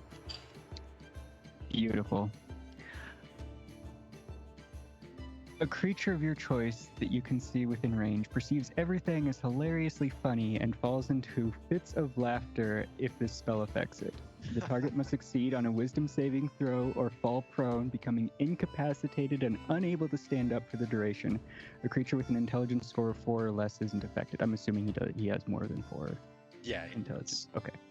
Well, At the end of each of its turns, and each time it takes damage, the target can make another wisdom saving throw. The target has advantage on the saving throw if it's triggered by damage. On a success, the spell ends. So, he is now prone, on the floor, just rolling, laughing. What that is Tasha? what he is hideous laughter? This is Tasha's hideous laughter. what Great is spell. what does Quaddle laughter sound like? It sounds like Jabba the Hutt. Ho, ho, ho, ho, ho. What happens to the fireball that is being actively charged on his wand as he hits the deck? That's a really good question, Perky. I'm not going to be there to right find now. out because I'm joining Varric Okay. by jumping off. It kind of just falls off the end of the spear and is now just rolling around on the deck. Huh. It is right here. It will be this little square. Okay. So this It's lighting does the wood of require, the deck on fire. This does require concentration. So the enlarge reduce is no longer. So the stone thing goes back to full size. I assume he's not on it anymore though. He dragged it behind him, so now he's just Oh. rolling around laughing his ass off on top of it. Okay. But it's just on the deck. It's not floating at the moment. Okay, Perky, I believe. How much is the ship sinking at this point? Quite a bit. I mean, like halfway. Okay. It's just kind of settling down because the damage is right in the middle, so the boat is just sort of filling up with water. You hear more screams from the cowardly sailors in the hull of the boat. Do I get another check against being frightened? Against. Oh, I'll go ahead and dismiss that at this point. I don't need to, but there's no point in having it up if I'm not there. So, no check needed. Okay. All right. The grease is still there, though. So, watch yourself. Well, I still got time to continue testing out this new gear, so I'm gonna make the most of it. And we're gonna Don't get go. sucked under when the ship finally sinks. I'm from the forest. I don't really know how boats work.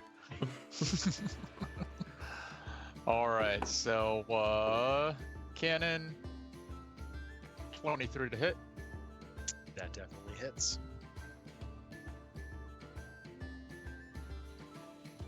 Nine damage. Crossbow 24 to hit. Damn. Also hits. Wow. Rolled a 1 on damage, so 4. So that's 13 additional damage.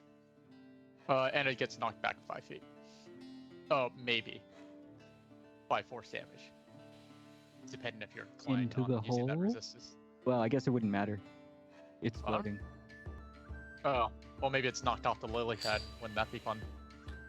So, Into the hole of its so own making. All right, it falls down into the hole. Because why not? It just kind of rolls over. oh, okay.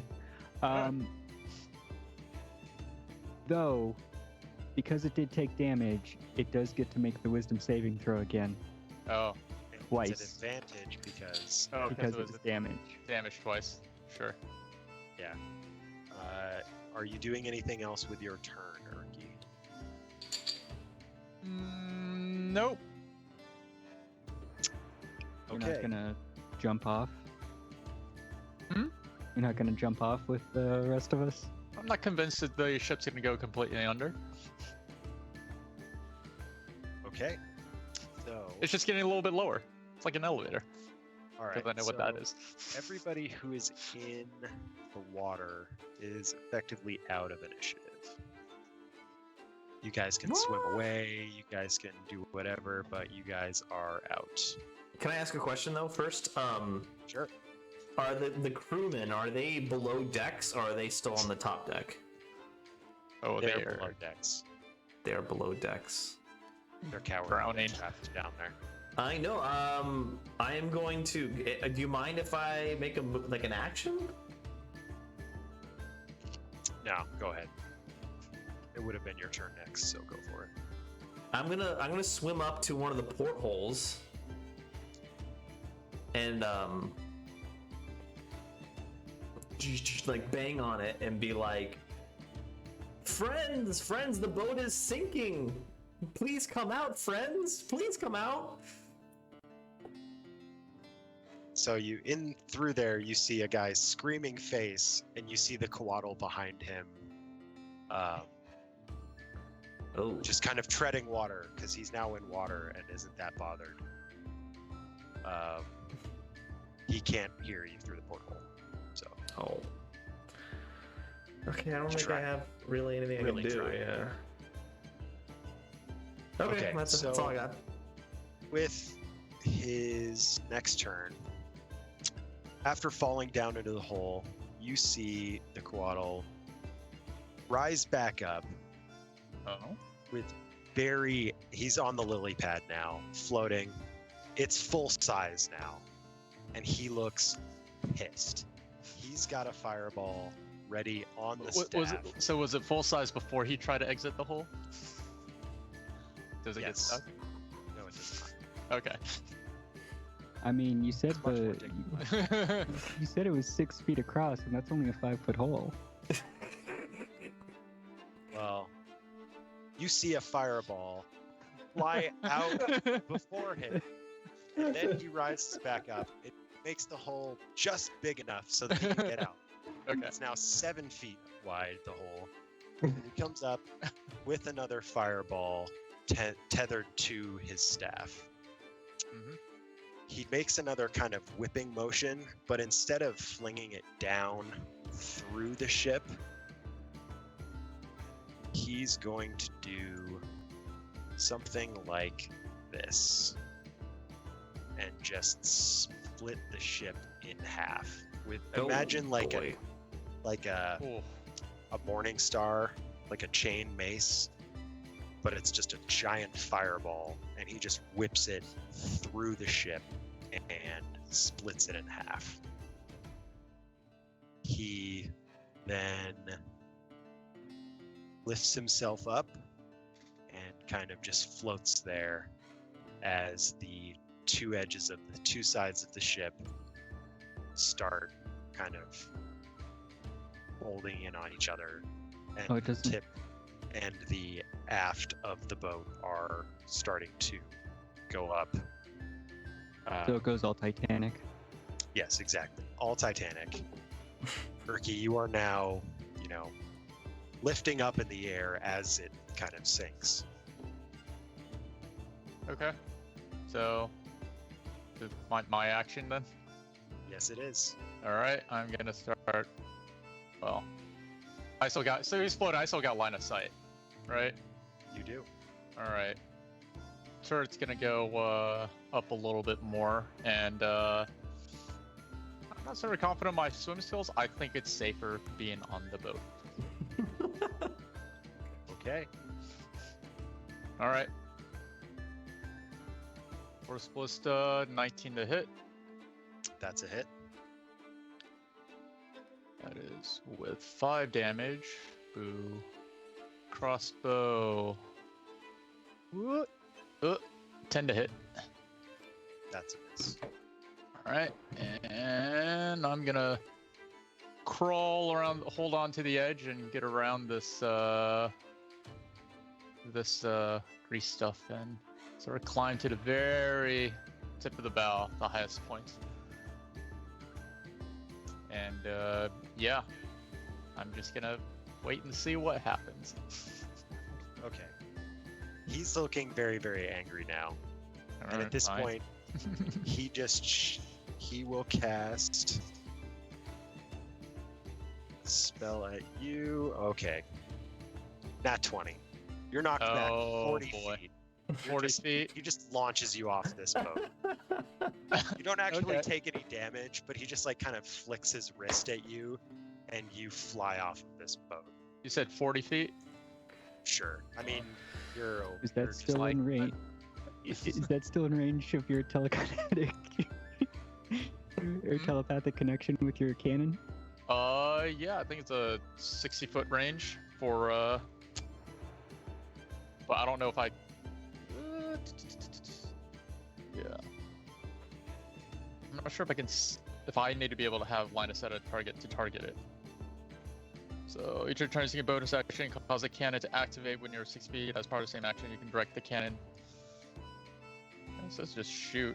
It doesn't say I have to have line of sight to the target. Just sort of use it as a turret. So, am I allowed to shoot with it? Yeah. Go for it. All right, do it. We're just going down, swinging. That's a fail. That's a 10. Okay. Yeah, that misses. Yeah. All right. And at this point, the boat is just kind of sinking and on fire. Perky, you can see, because the wreckage of the boat isn't in between you and it, you can see the Coatl turn around and just kind of float off into the dim morning light. You guys are surrounded by kind of flaming wreckage and stuff in the water, and the boat is going down. That is the end of the combat. That's end of combat. Okay. So, Yeah, the Coatl Nope. just kind of flies off floats off over the waves. I mean, Firebolt's got 120 feet range, but yeah, we'll just say parting So it's shots. dim light and it's foggy, you can't see it. I have dark. Oh, okay, fine. Yeah. Wow. Okay, Dick so you move. guys are left in the water. Let's say you all just kind of group up. What happens to your cannon? Cannon probably doesn't float, so it's clinging onto the mast for dear life, and yeah. Okay, Maybe- there's like a floating piece of wreckage that's a big enough piece of the decking that your turret's just kind of standing on it. Okay. Does Okay. it like have any kind of intelligence other than No. yours? Okay. No. I picture it just kind of looking around, Yeah. So Yeah. 1, 2, sort of a well shit situation. 6, 7, 8. Yeah. So yeah, if we can move on Flint wreckage, great. It's gonna be gone within an hour, anyways. Oh, okay. So- Well, never mind. It's So Yeah. you can reproduce Yeah, it's it not, later. it's not like you're killing off a familiar or something like that. Okay. So yeah. Well, Speaking- even my speaking of- I want to familiar, take like- it away from you in the Speaking of first combat. familiars, how's the cat doing in the Yeah. Oh, water? it's doing great. I dismissed it into a pocket dimension, so it's just Okay. fine. Fair enough. Yeah, Fair this enough. is a Chilling. 100% magical familiar. Even if it dies, I can just resummon it. That's pretty sweet. So Infinite lives. I just Okay. figured it was probably worth it to note that I would have already done the 1 hour ritual to summon it prior to the campaign starting. So 1 hour ritual. Just write Yes. that down so that you never have that much free time. any short rest you allow us to take. I'm just kidding. All right, so you guys are in the water. Mm-hmm. Now, I let's- start swimming toward the shore. Yeah. Okay, so let me put other map. All right, so on this map, effectively you guys are where the X is. Why don't you guys go ahead and make me Constitution saving throws or Constitution checks? More appropriate. Okay, so contract's not saving throws. Con checks, yes. Okay. I got Do 7. 21. Ooh, 19. 6. What did you get, Veracus? A 7. Okay. So you guys are able to swim to shore, but you I mean, go for the closest spot. so not the island. Yeah, I was gonna make you make perception checks, but you're good. You did Cool. well enough. Well Okay? enough. You guys basically make landfall right here. Okay. Cool. So what would you like to do? As we get to the shore, I immediately go to Trixie, and I say, to me, Trixie and Erky look like goblins, but with really pale skin. So I call them both. I'm like, pale goblin, is your cat okay? So good. At being called a goblin, Trixie just kind of sneers at you and kind of walks down the beach a little bit. At which point, I'm going to use prestidigitation to clean myself off. There it is. I was wondering who had that. Somebody's got to have prestidigitation. Hmm. Do you cast it on anybody else? No. No, at least not without provocation. Specific request. Specific request? Maybe. We'll see. Right now, probably not. Trixie's a little put out. I'm visibly upset about. I'm worried about the cat, but About the beyond cat. that. Everyone. But beyond that, I observe my surroundings. Where are we? Do I see the road next to us there? Yeah, so the road is visible from the beach. But why don't you guys make me perception checks? How are people doing on health? Oh, I I'm down to have 11, 1 yeah. HP. I have I got it. perceived 8. So So what's a 12 for me?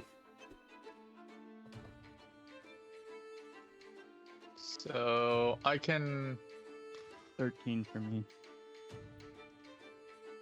So what I can do is do an Eldritch Cannon Protector.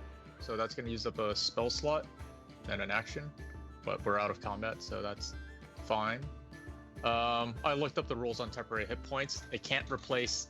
It's a completely separate category from regular hit points.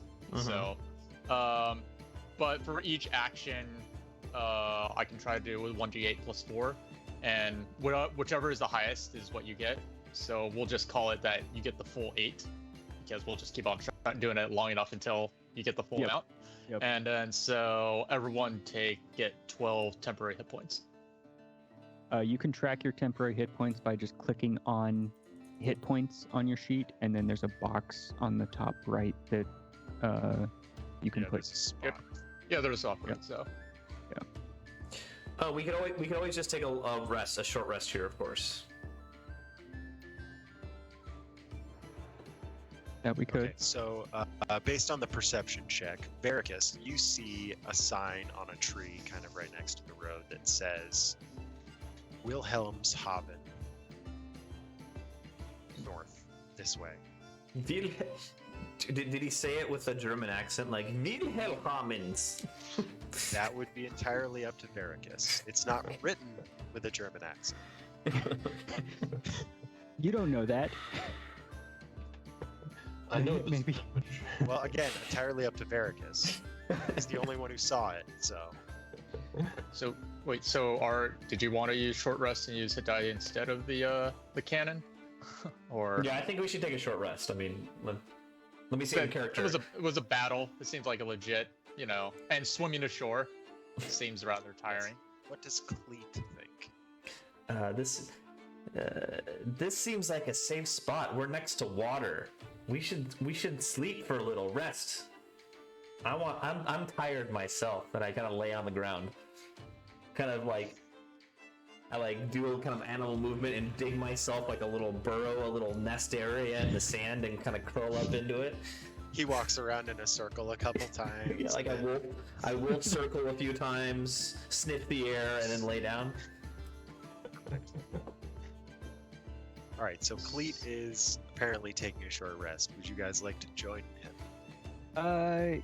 Yeah. I want to. So who got beaten up the most? I did. You did.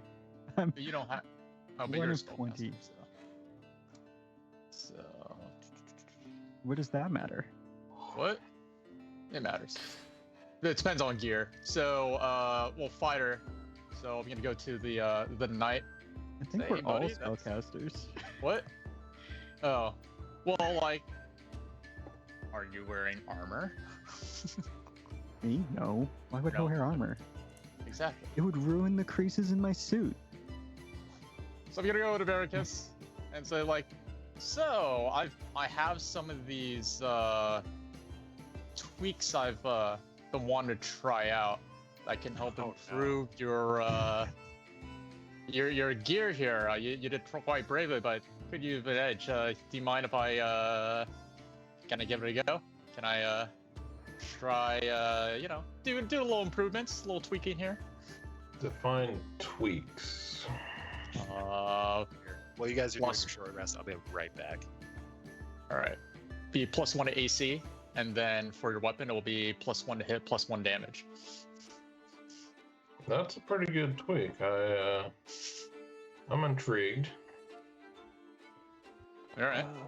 Carry on. Okay. So I'm gonna use those two these are called infusions. They're part of my feature trait. So the infusions that I have taken are enhanced armor, and enhanced weapon. So that is what we are doing. So you're probably gonna need to do some figuring out. I'll since we got time to go, I'll read through the rules for the sake of our audience here. Why don't you go ahead and look up into your inventory and find the equivalent +1 for your armor and sword things. So those mechanics can be dealt. Roll 20. It would be the same as a magical +1 sword, correct? It is magical. So infuse an item. Whenever you finish a long rest, you can touch a non-magical item and imbue it with one of your artifice infusions, turn it into a magic item. And infusion works only on certain kinds of objects as specified in infusion description. If the item requires attunement, you can attune yourself to it the instant you infuse the item. If you decide to attune an layer, you must also use normal procedures in the DMG. Your infusion remains in an item indefinitely, but when you die, the infusion vanishes after a number of days equal to your intelligence modifier. The infusion also vanishes if you replace the knowledge of the infusion. You can infuse more than one non-magical object at the end of long rest. The maximum number of objects appear in the fuse items column. You must touch each of the objects, and each of your infusions can only be one object at a time. However, no object can bear more than one of your infusions at a time. Wow. So enhance where are we? Right. So enhanced defense, a suit of armor, or a shield. Do you use a shield? Yes. I've got a shield. All right. So I got a question for you. Do you want a +1 to your sword, or would you like a +1 armor and +1 shield? Would you like to increase your AC by 2, or would you prefer to have a bigger beating stick thing? Probably the sword would be more advantageous. Okay, one of each. Well, We'll deal with the shield at a later point. We can always do that later. So. All right. Right. That bonus, when I get to level 10, if that happens, the bonus would increase to a +2. Oh. So, and these are simple or martial weapon, right? That you're. What are you Yeah. armed with? Martial weapon instead of other armor. Okay. So, yep, you get a +1 bonus to attack and +1 to damage for that martial hand-to-hand weapon. It's a different infusion for ranged weapons or thrown weapons. So, you now have +1 AC with your armor and a +1 to the weapon. And I can do that again after my next long rest. That's awesome. Artificer's OP. OP. OP. Thank you kindly. How can I repay such a generous favor? Take more hits. What? Take more hits. Well, I owe you. Well, you seem to be rather. I'll probably need to ask you to pick something off a shelf for me at some point. So just, you know, Perfect. may need a helping hand. You know, I can ride your. At some point, I'll be able to ride your shoulders, so I can look over a crowd. Just, Perfect. Well, just take a voucher for that. All right, just say when. Okay, so you guys rolled your hit die and everything. You're all Yeah, hold on. I've got a couple of things that I want to address here. So since we did take a short rest, and that is an hour, I will have spent that time recasting Find Familiar to change the form of my familiar. Did not need Steve's gonna be to, so disappointed. but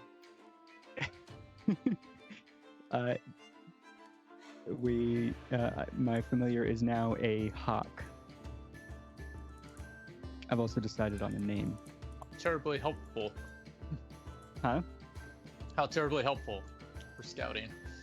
Right, particularly since as long as it's within, what is it, 100? 100 feet, I can communicate telepathically. Additionally, as an action, I can see through my familiar's eyes and hear what it hears. So, yeah, we now have a hawk. Well, I have a hawk. Is it still dark, or is it starting to become light? It's light. Yeah, it took you long enough to swim to the Okay. shore, but now it's early morning, but it is definitely light out.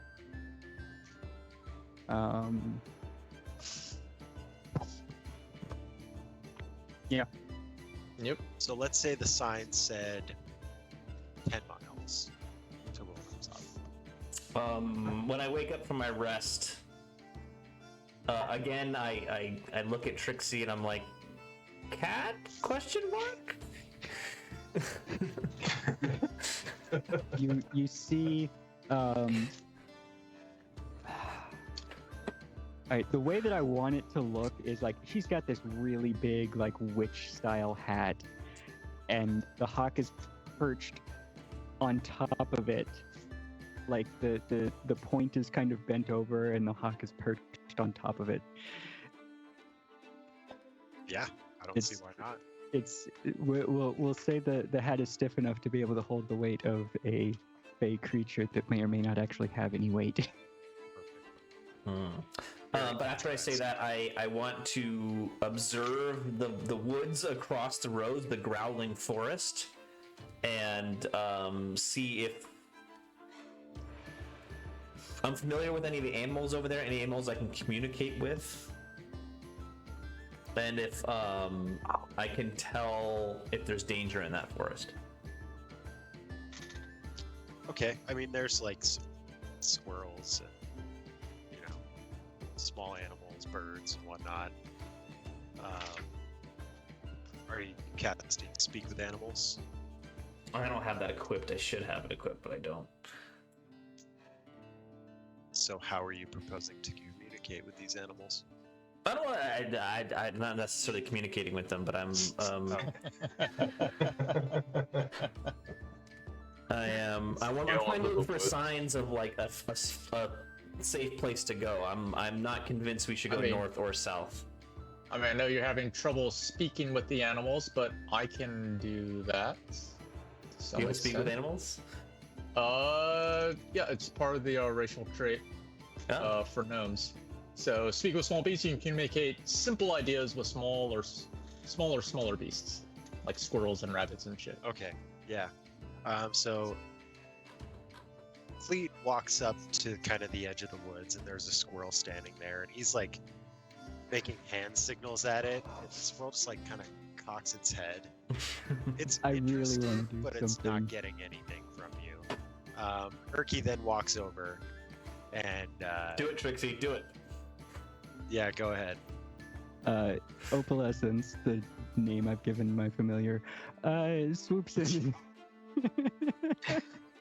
and grabs the squirrel Oh, and begins God. eating it.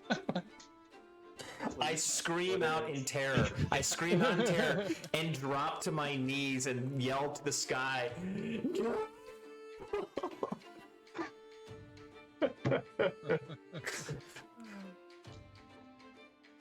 All right, Well, another you guys squirrel are- comes out of the forest. Perky, what are you trying to communicate with it? I should ask. What simple idea? I'm sorry, that was just too perfect. The simple idea is there danger nearby? You hear for you, yes. I hear danger for me. Yeah. I mean, is it like a telepathic or like an actual speech? How does that actually? By PHP Simple 37. ideas. So through sounds and gestures, you can communicate simple ideas Sounds and gestures. with Okay. the yeah. forest animals of animals, often keep squirrels and rabbits and little pets. It So the doesn't. squirrel kind of points at you Mhm. and nods its head. I'm Or just- where is the danger? What direction is it in? It kind of puts a thumb over its shoulder. Its shoulder. All right. Anthropomorphic squirrel. So is that Pointing back towards the forest. back towards the forest? So not necessarily in the on the road to Wolves and Sean, right? But just deeper in the forest, there's danger. Correct. Yeah. Okay. Make me a la- perception check. Anybody who is kind of by the forest and cares. So probably not Trixie. Perception. Now, I would like to point out that Ooh, that's a 21 for me. a hawk within spitting distance of the squirrel is probably preoccupying it enough that would be the immediate danger in its mind. No, this is the second. This is the second The squirrel. hawk's over there. Oh no, I it's know. Eating, It's eating a squirrel. Having a nice conversation with Erky. He didn't like that squirrel anyway. Ah, I see. The It's a squirrel very politics. complex culture. Yeah. Oh, Don't worry you about have that. no idea. I'm very familiar. Yeah. So It's Fleet, nuts all the way right. down. I didn't hear. Solid. So I didn't hear the other numbers, but Cleet and anybody else who rolled anywhere near that high, you hear off in the distance, in the direction of deeper in the forest, you hear just kind of bestial sounds, Ooh. growling and shouting and maybe the slightest hint of drums, some sort of rhythmic sound. Okay. The Nothing last. really specific, but it sounds menacing. Okay. So The when you last thing I want to check is there any sign on the beach or maybe off the island that we can see across that little bit of water there? Is there any sign of the lizard people? No. The Saurians. Yeah, you don't see anything that relates to that.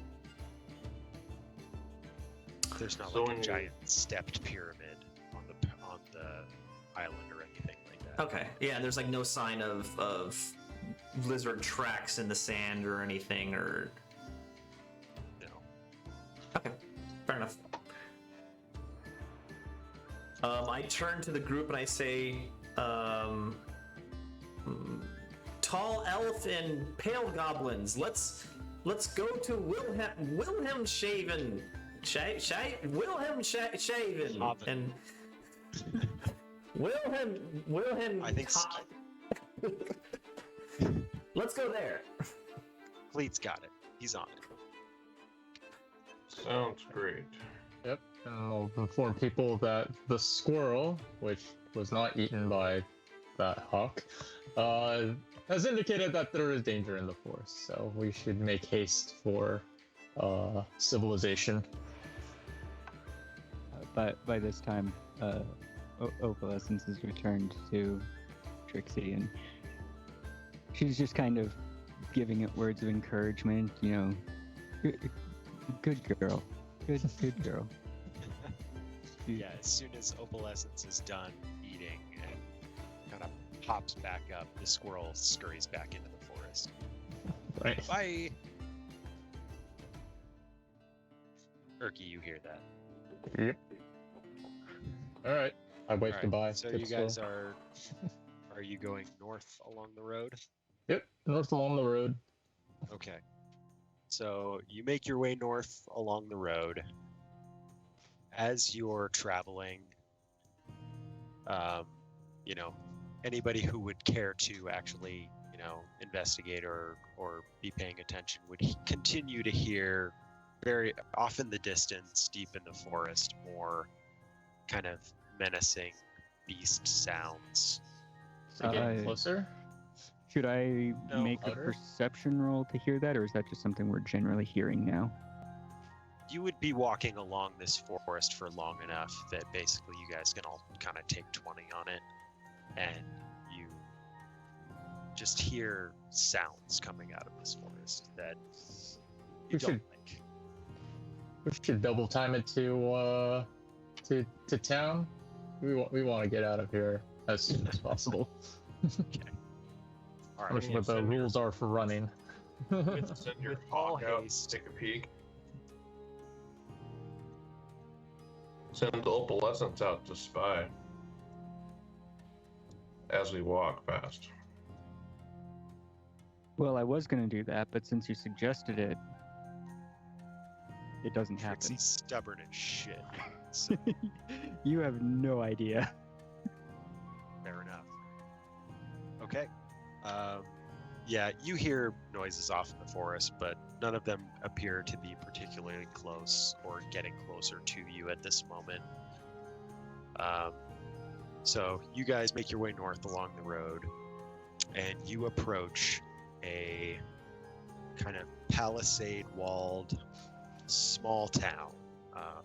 You know, maybe not a village, but you know, big enough to be a town.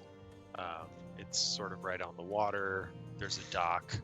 There are a few fishing boats out in the water there that you can see, and the gates are open. There are fields and farmers and so on, you know, around the palisade walls. The fields are outside the wall. But, you know, they all kind of give you funny looks because everybody except Trixie is still pretty wet. But nobody like looks hostile or anything like that. So Well, I steadily saunter through the gates of the town and kind of look around and take it all in, and I'm very observant, and I'm just like, what does it look like inside the town? is Cleet one of those people that would just say hi to everybody that he Yeah. encounters? Yeah.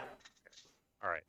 They all say hello and they kind of give you weird looks, but they say hi and you know, wish you well. And wish him take a bath. Sort of thing. Yeah, I was gonna say the me being drenched in water, I kind of enjoy that. That's like a good thing for me. Salt water though, is he Yeah. Are there saltwater swamps? I don't know. there is somewhere. Were there any, like,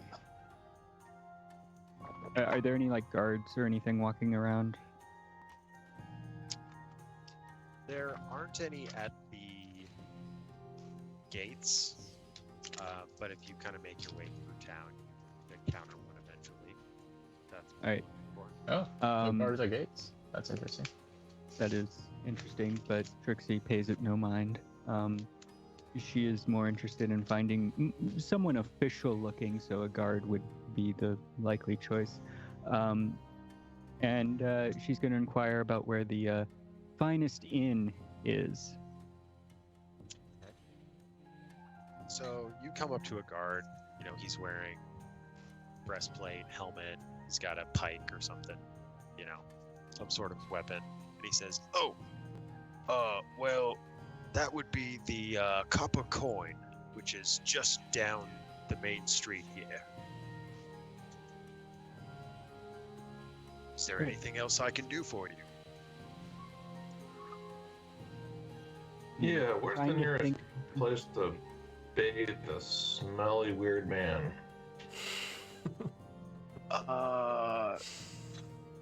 There's the river, That'll work, thank you. bay, or they do have baths at the Copper Coin. You're a strange bunch, aren't you? By this time, Trixie has just walked off towards where he directed. As the guard says, "You're a strange bunch," Cleet says, he says, "Thank you, and you too," and walks away. Okay. The guard just kind of shakes his head and keeps walking.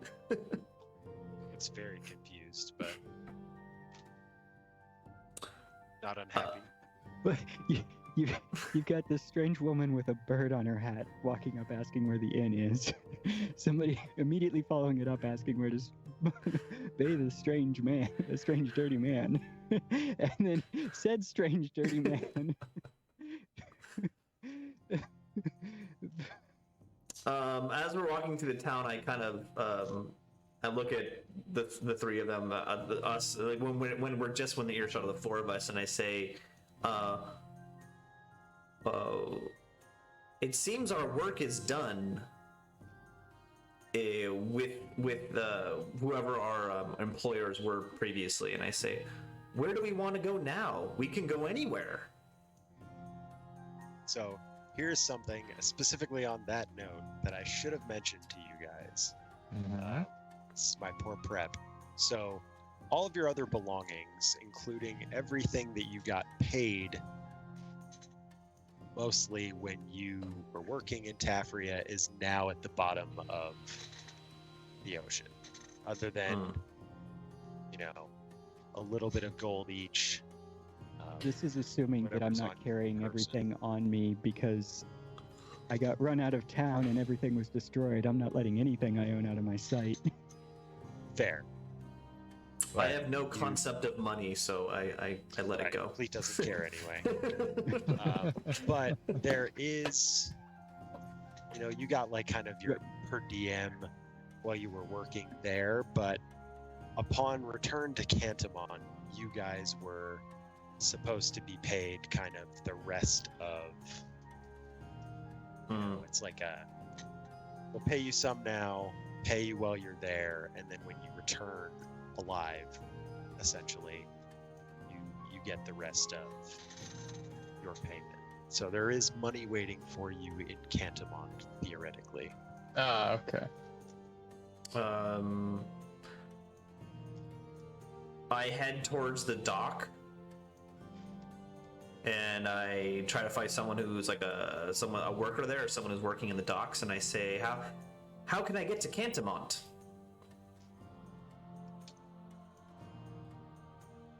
Excuse me. So you kind of meet a fisherman. All the boats at the docks that you see are quite small, just fishing boats. And he says, "Well, we occasionally will get boats from Cantamont that will come here to deliver supplies or something like that, but we don't really charter boats there or anything. If one was to show up, you could probably book passage for not too much. Are there any boats in the dock now? Only small fishing boats." Interesting. Yeah, with that, I head back to the, what was it, the copper coin?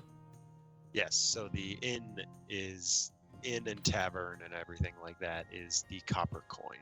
Copper coin.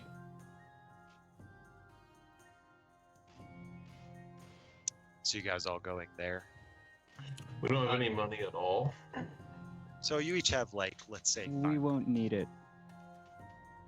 What? anybody who doesn't already not have any concept of money, like Cleet, or is very paranoid and carrying everything that they own on their person, like Trixie. You guys have like 5 gold. Whatever was kind of in your pockets, you know. Yep, that's what I have on my shit already. Because I spent it all on other gear. Fair enough.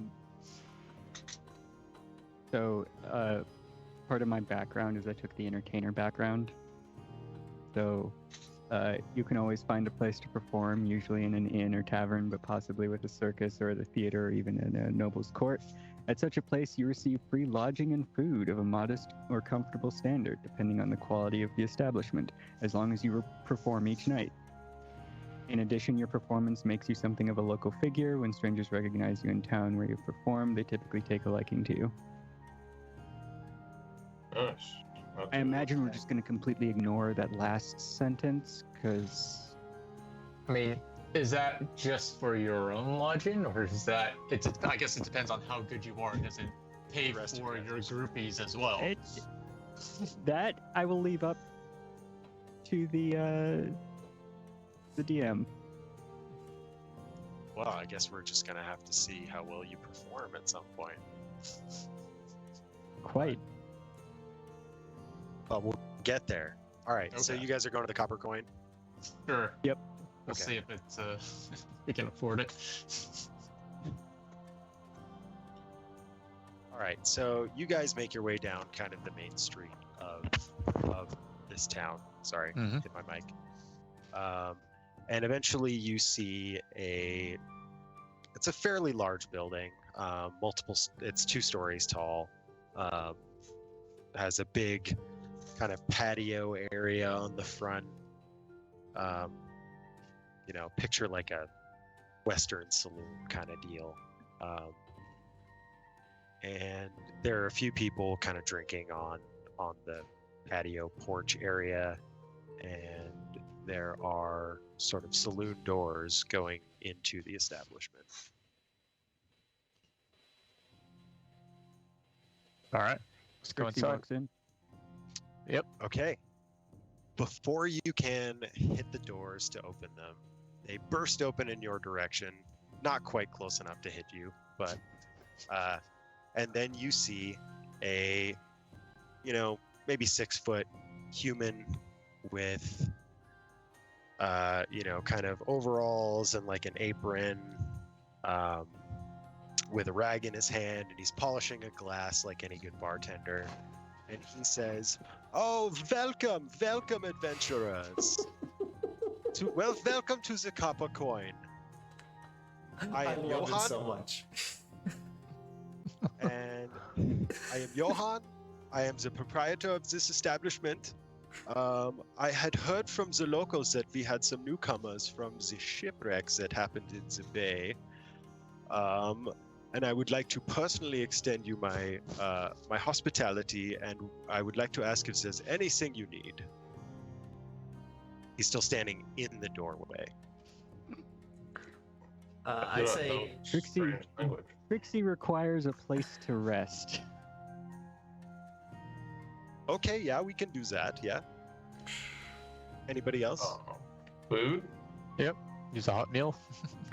horses, yeah. How do you? a We castle. need to get to Cantamont. How do we get to Cantamont?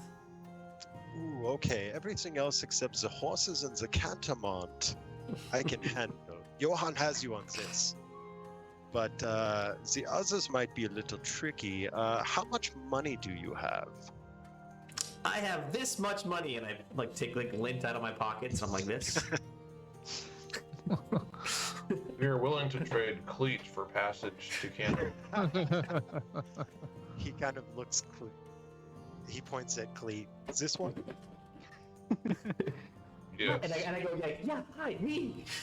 Looks Cleat up and down. Maybe something else, yeah? I mean, we aren't exactly into human trafficking business, but,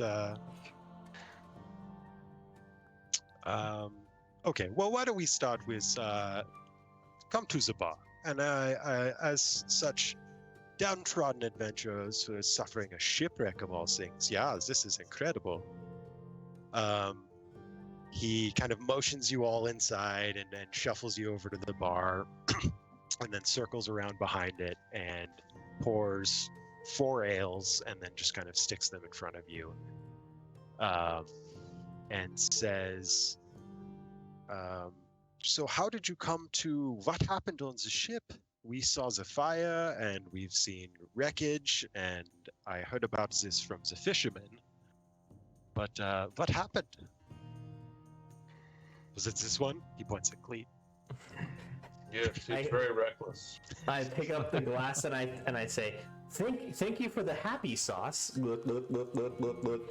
But he says we were on the ship and big lizards attacked us. Johan looks at big, the scary, rest of the mean group lizards. for kind of confirmation. Lizards? You can just cut him off now. He's probably had too much. Yeah. No, it was just a large rock. Ran into a large rock. The captain was not so good at driving the boat. Oh, okay. That actually makes more sense. I look at Varikas like confused. He says, but I saw the lizards. Sure you did, bud. Sure you did. You go play with that rock over there, okay? Just make me a persuasion check. Wouldn't it be a deception check? Or a deception check, sure. Oh, well, I rolled a 5, so. Okay, probably not great. So Either now way. he's not sure who to believe. Cleat, make him a persuasion check Oh, persuasion. Here to we go. persuade him that you are telling the truth. Persuasion. It's an 8. Okay, he has no idea who to believe. He's like, okay, well, I mean, there aren't that many rocks in the bay, and I definitely don't think I believe this guy, but, Yeah, okay. there, Keeps there were trails off. there were definitely lizards and a very big frog on a floating platform that made a massive fireball in the ship. Attacked us in the middle of the night. Okay, was this some sort of like party boat? Or like, these are very strange things. Yeah, we were on our way to Cantamont. We have been supplying the crusade, and we were quite surprised. We woke up in the middle of the night and being attacked by these beasts.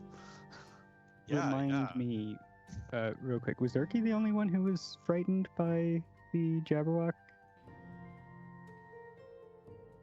I think so. Yeah. I feel like that would be very front. The Jabberwock disappeared before my eyes. So It also appeared before your eyes. we had a long walk. I guess we didn't talk about it. We talked about it. We probably talked about it. So, Johan, we've all ingested a fair amount of ocean water, and I think we just need a good rest. We can tell stories tomorrow. Okay, this is fair. Yeah, we can talk about lizard people tomorrow. We'll figure that out later. Lizard people, yeah. So you can get a room for I don't even know what is a reasonable price for a room in D&D. A gold. Yeah, there's living costs. It's Sure. usually and like PHP. Yeah. And this is supposed to be the nicest, but this is like it's all relative. It's a small town, right? So take it's Yeah, like I would say probably no more than a couple silver. Gold for all 4 of us. Okay. Yeah, that makes sense. So it will be a gold for all 4 of you. This is the nicest inn in Wilhelmshaven. So I can assure you, you will not find a nicer room anywhere else. Partially because there are no other inns in Wilhelmshaven, but he just kind of mumbles that. Good enough. Old. So hold on before you do that. I want to say.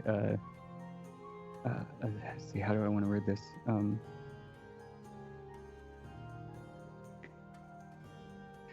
Trixie is the most magical halfling in the world. She would be delighted to perform for your guests in lieu of pay, or for room and board. Okay, yeah, and who is Trixie? Trixie is Trixie. Okay, that's not super helpful. Is that this weird guy? Points at Cleet again, of course. That's me. No, it's the lady there with the falcon. Oh, okay. Horse. Okay. So what kind of performances do you do?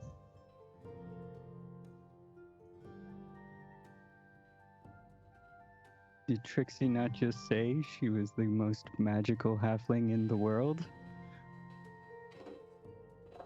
Well, to be honest, I got kind of thrown off by the Trixie part and the third person, so I forgot about that you said that. But okay, do something magic right now. Show Johan you are magical. Can do.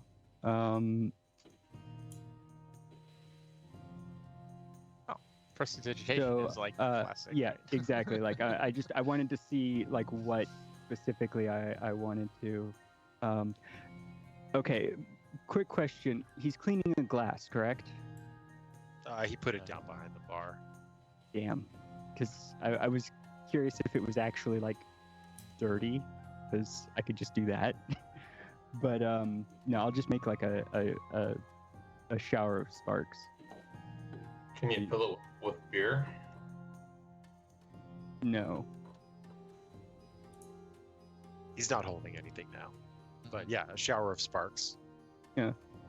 Okay, so that's not too bad. Maybe we give you a shot and we see what the crowd thinks. Yeah. But yes, I think I could give you a free room for this evening. If it's bad, you're gonna pay, because there's nothing worse than bad magic, you know. But we talk about that later. Okay, I will give you rooms. Yeah, would you like to be shown up to your rooms now? Yep, seems about that time.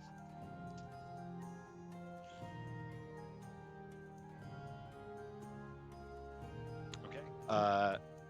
Johan leads you up a large staircase, kind of in the middle of the room, up to kind of a mezzanine of rooms around the outside.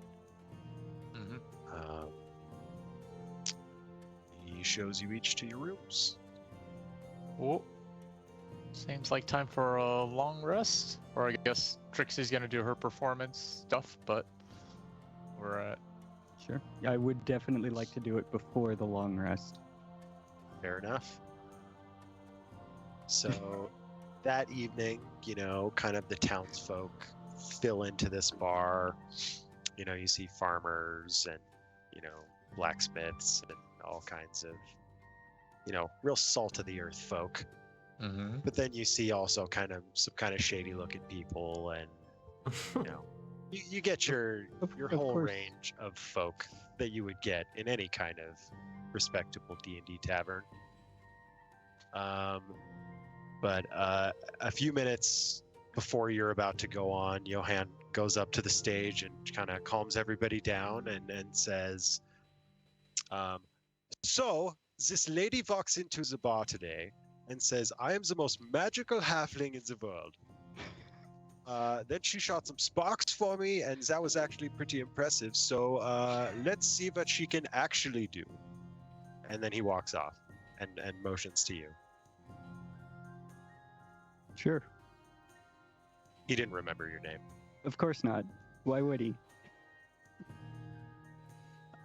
I'm a little miffed at no introduction. Pointed at you. That was your introduction. Yeah, but he...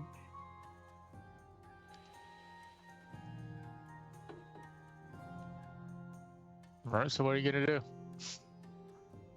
I'm trying to think if I want to do this now, if I want to do it later. As you go on the stage, I yell to, I say, you are the most magical pale goblin. Go, pale goblin! And I cast guidance on her. Oh, okay. Ah, okay. Okay. Is there What exactly does...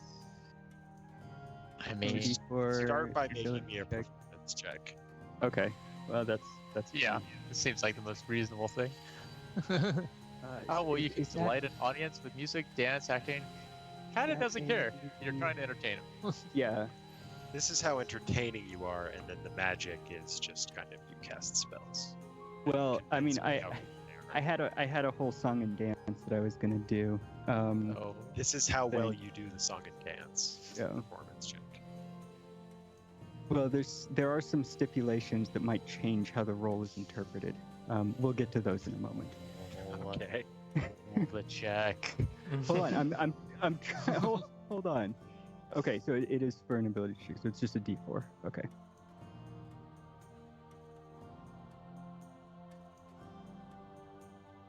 All right, so that would be a 17 before the guidance, and then D4. So that'll be a 19 performance. Okay. Pretty damn good. That's including the D4 from guidance. That's including. It was Okay. 17 before the Got it. D4, and then 19. Cool. Okay. So So the crowd is engaged. What do you actually do? good. Okay. So as I enter, or as I guess I walk on stage, I imagine I'm not coming off from like behind the curtains or anything. Like it's There's just an no open stage. curtains. Yeah. Yeah. It's a small town stage. So so as I come on stage, I'm going to use prestidigitation to like cause. Actually, let's do it this way. I imagine there's like candles and stuff in the room, right? Or like there's some sort of. Sure, yeah. So I'm going to use Sure. prestidigitation to like basically snuff out all of the candles in the room. Okay. And then use it again to create a shower of sparks behind me. And then there's essentially a story that I'm going to tell that's going to also utilize minor illusion. And then, but the illusions I'm creating are just going to be kind of these light drawings in the air. And it's going to be very cartoonish, very childlike, like a 4-year-old drew them to depict the actions in the story. Awesome. And so am- Go it's, on. the story is as I'm walking on stage and the sparks ignite behind me, I say, come and hear the tale of how the great and powerful Trixie vanquished the dreaded Jabberwock. When all hope was lost, the people of Dusktown had no one to turn to. But the great and powerful Trixie stepped in with her awesome magic, vanquished the Jabberwock, and sent it back to the cave where it dwells. And like, it's just like these like 4-year-old drawings in the air depicting all of this happening, and that's it. That's the story. I am I can go on. Cleet is like just flabbergasted with the like how amazing this performance and is like wide-eyed, and when you finish, I like jump up and bravo, bravo, and that's what I do. As the story ends, I'll use prestidigitation again to like relight all of the candles and whatnot, all of the lights in the room. Kind of needed it to be dark for the light show. Yeah, so you finish your story, you drop the picture behind you, and just a few seconds of darkness, and then all the candles in the room flare back up. And there's just a moment of silence. Cleet stands up first, clapping, and then the entire crowd just jumps up and is holding up their beers and clapping, and they were just well done. Good story. Nice. That was only the first half. Well, The rest was just going to be random, like, illusion stuff. And, like, I thought about setting off fireworks, but I'm indoors and, like, it's wood, and that probably wouldn't be good. Also, the spell effect specifically states that it would, where is it? Each creature within 10 feet must succeed on a Constitution saving throw or become blinded until the end of my next turn. oh, that's only 6 seconds. It's only That's 6 fine. seconds, right? But You can blind a whole town for 6 seconds. Nobody cares. true. Maybe next time, then. Maybe next time. I'd much prefer to do that like outdoors where I could actually have, because I have to cast it on like a torch or a non-magical fire that would be like behind me. Yeah, You know, for sure. because the idea, or like maybe on the front of the stage. But Well, yeah. you think about that for your next performance, because after you're done and everybody's congratulating you and wow, that was a great story, Johan walks up and says, "That was incredible. You can definitely stay here for free if you keep doing that every night." Because people are at the bar, or they're getting drinks, and we're like, "Oh, I've never heard that story before. I can't believe it." More excited, I can't believe it, than I don't believe it. But Yeah.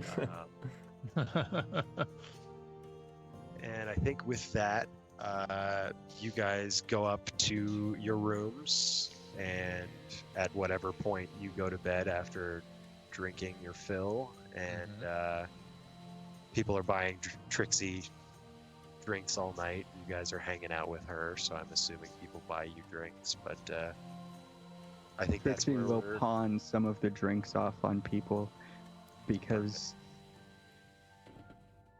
she does not want to get drunk, but she will partake. Well, she's small, so Yep. I can't drink too much. But I think that's where we're gonna call it for tonight. Okay.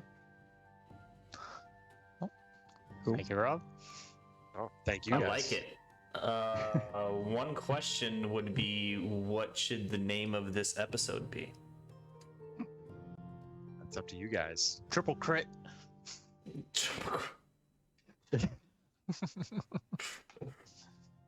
Return of the Jabberwocky. Return of the Jabberwock. Could do that. All right, Return of the Jabberwock it is. All Okay. right. Cool. All right, well, thanks everyone. If anyone's still watching, please subscribe. I'm pretty sure no one's watching right now. But, yeah, we'll see you next week. Have a good evening. Hope you enjoyed the first 5 minutes. Have a good night. Yeah. You said at the end of the show.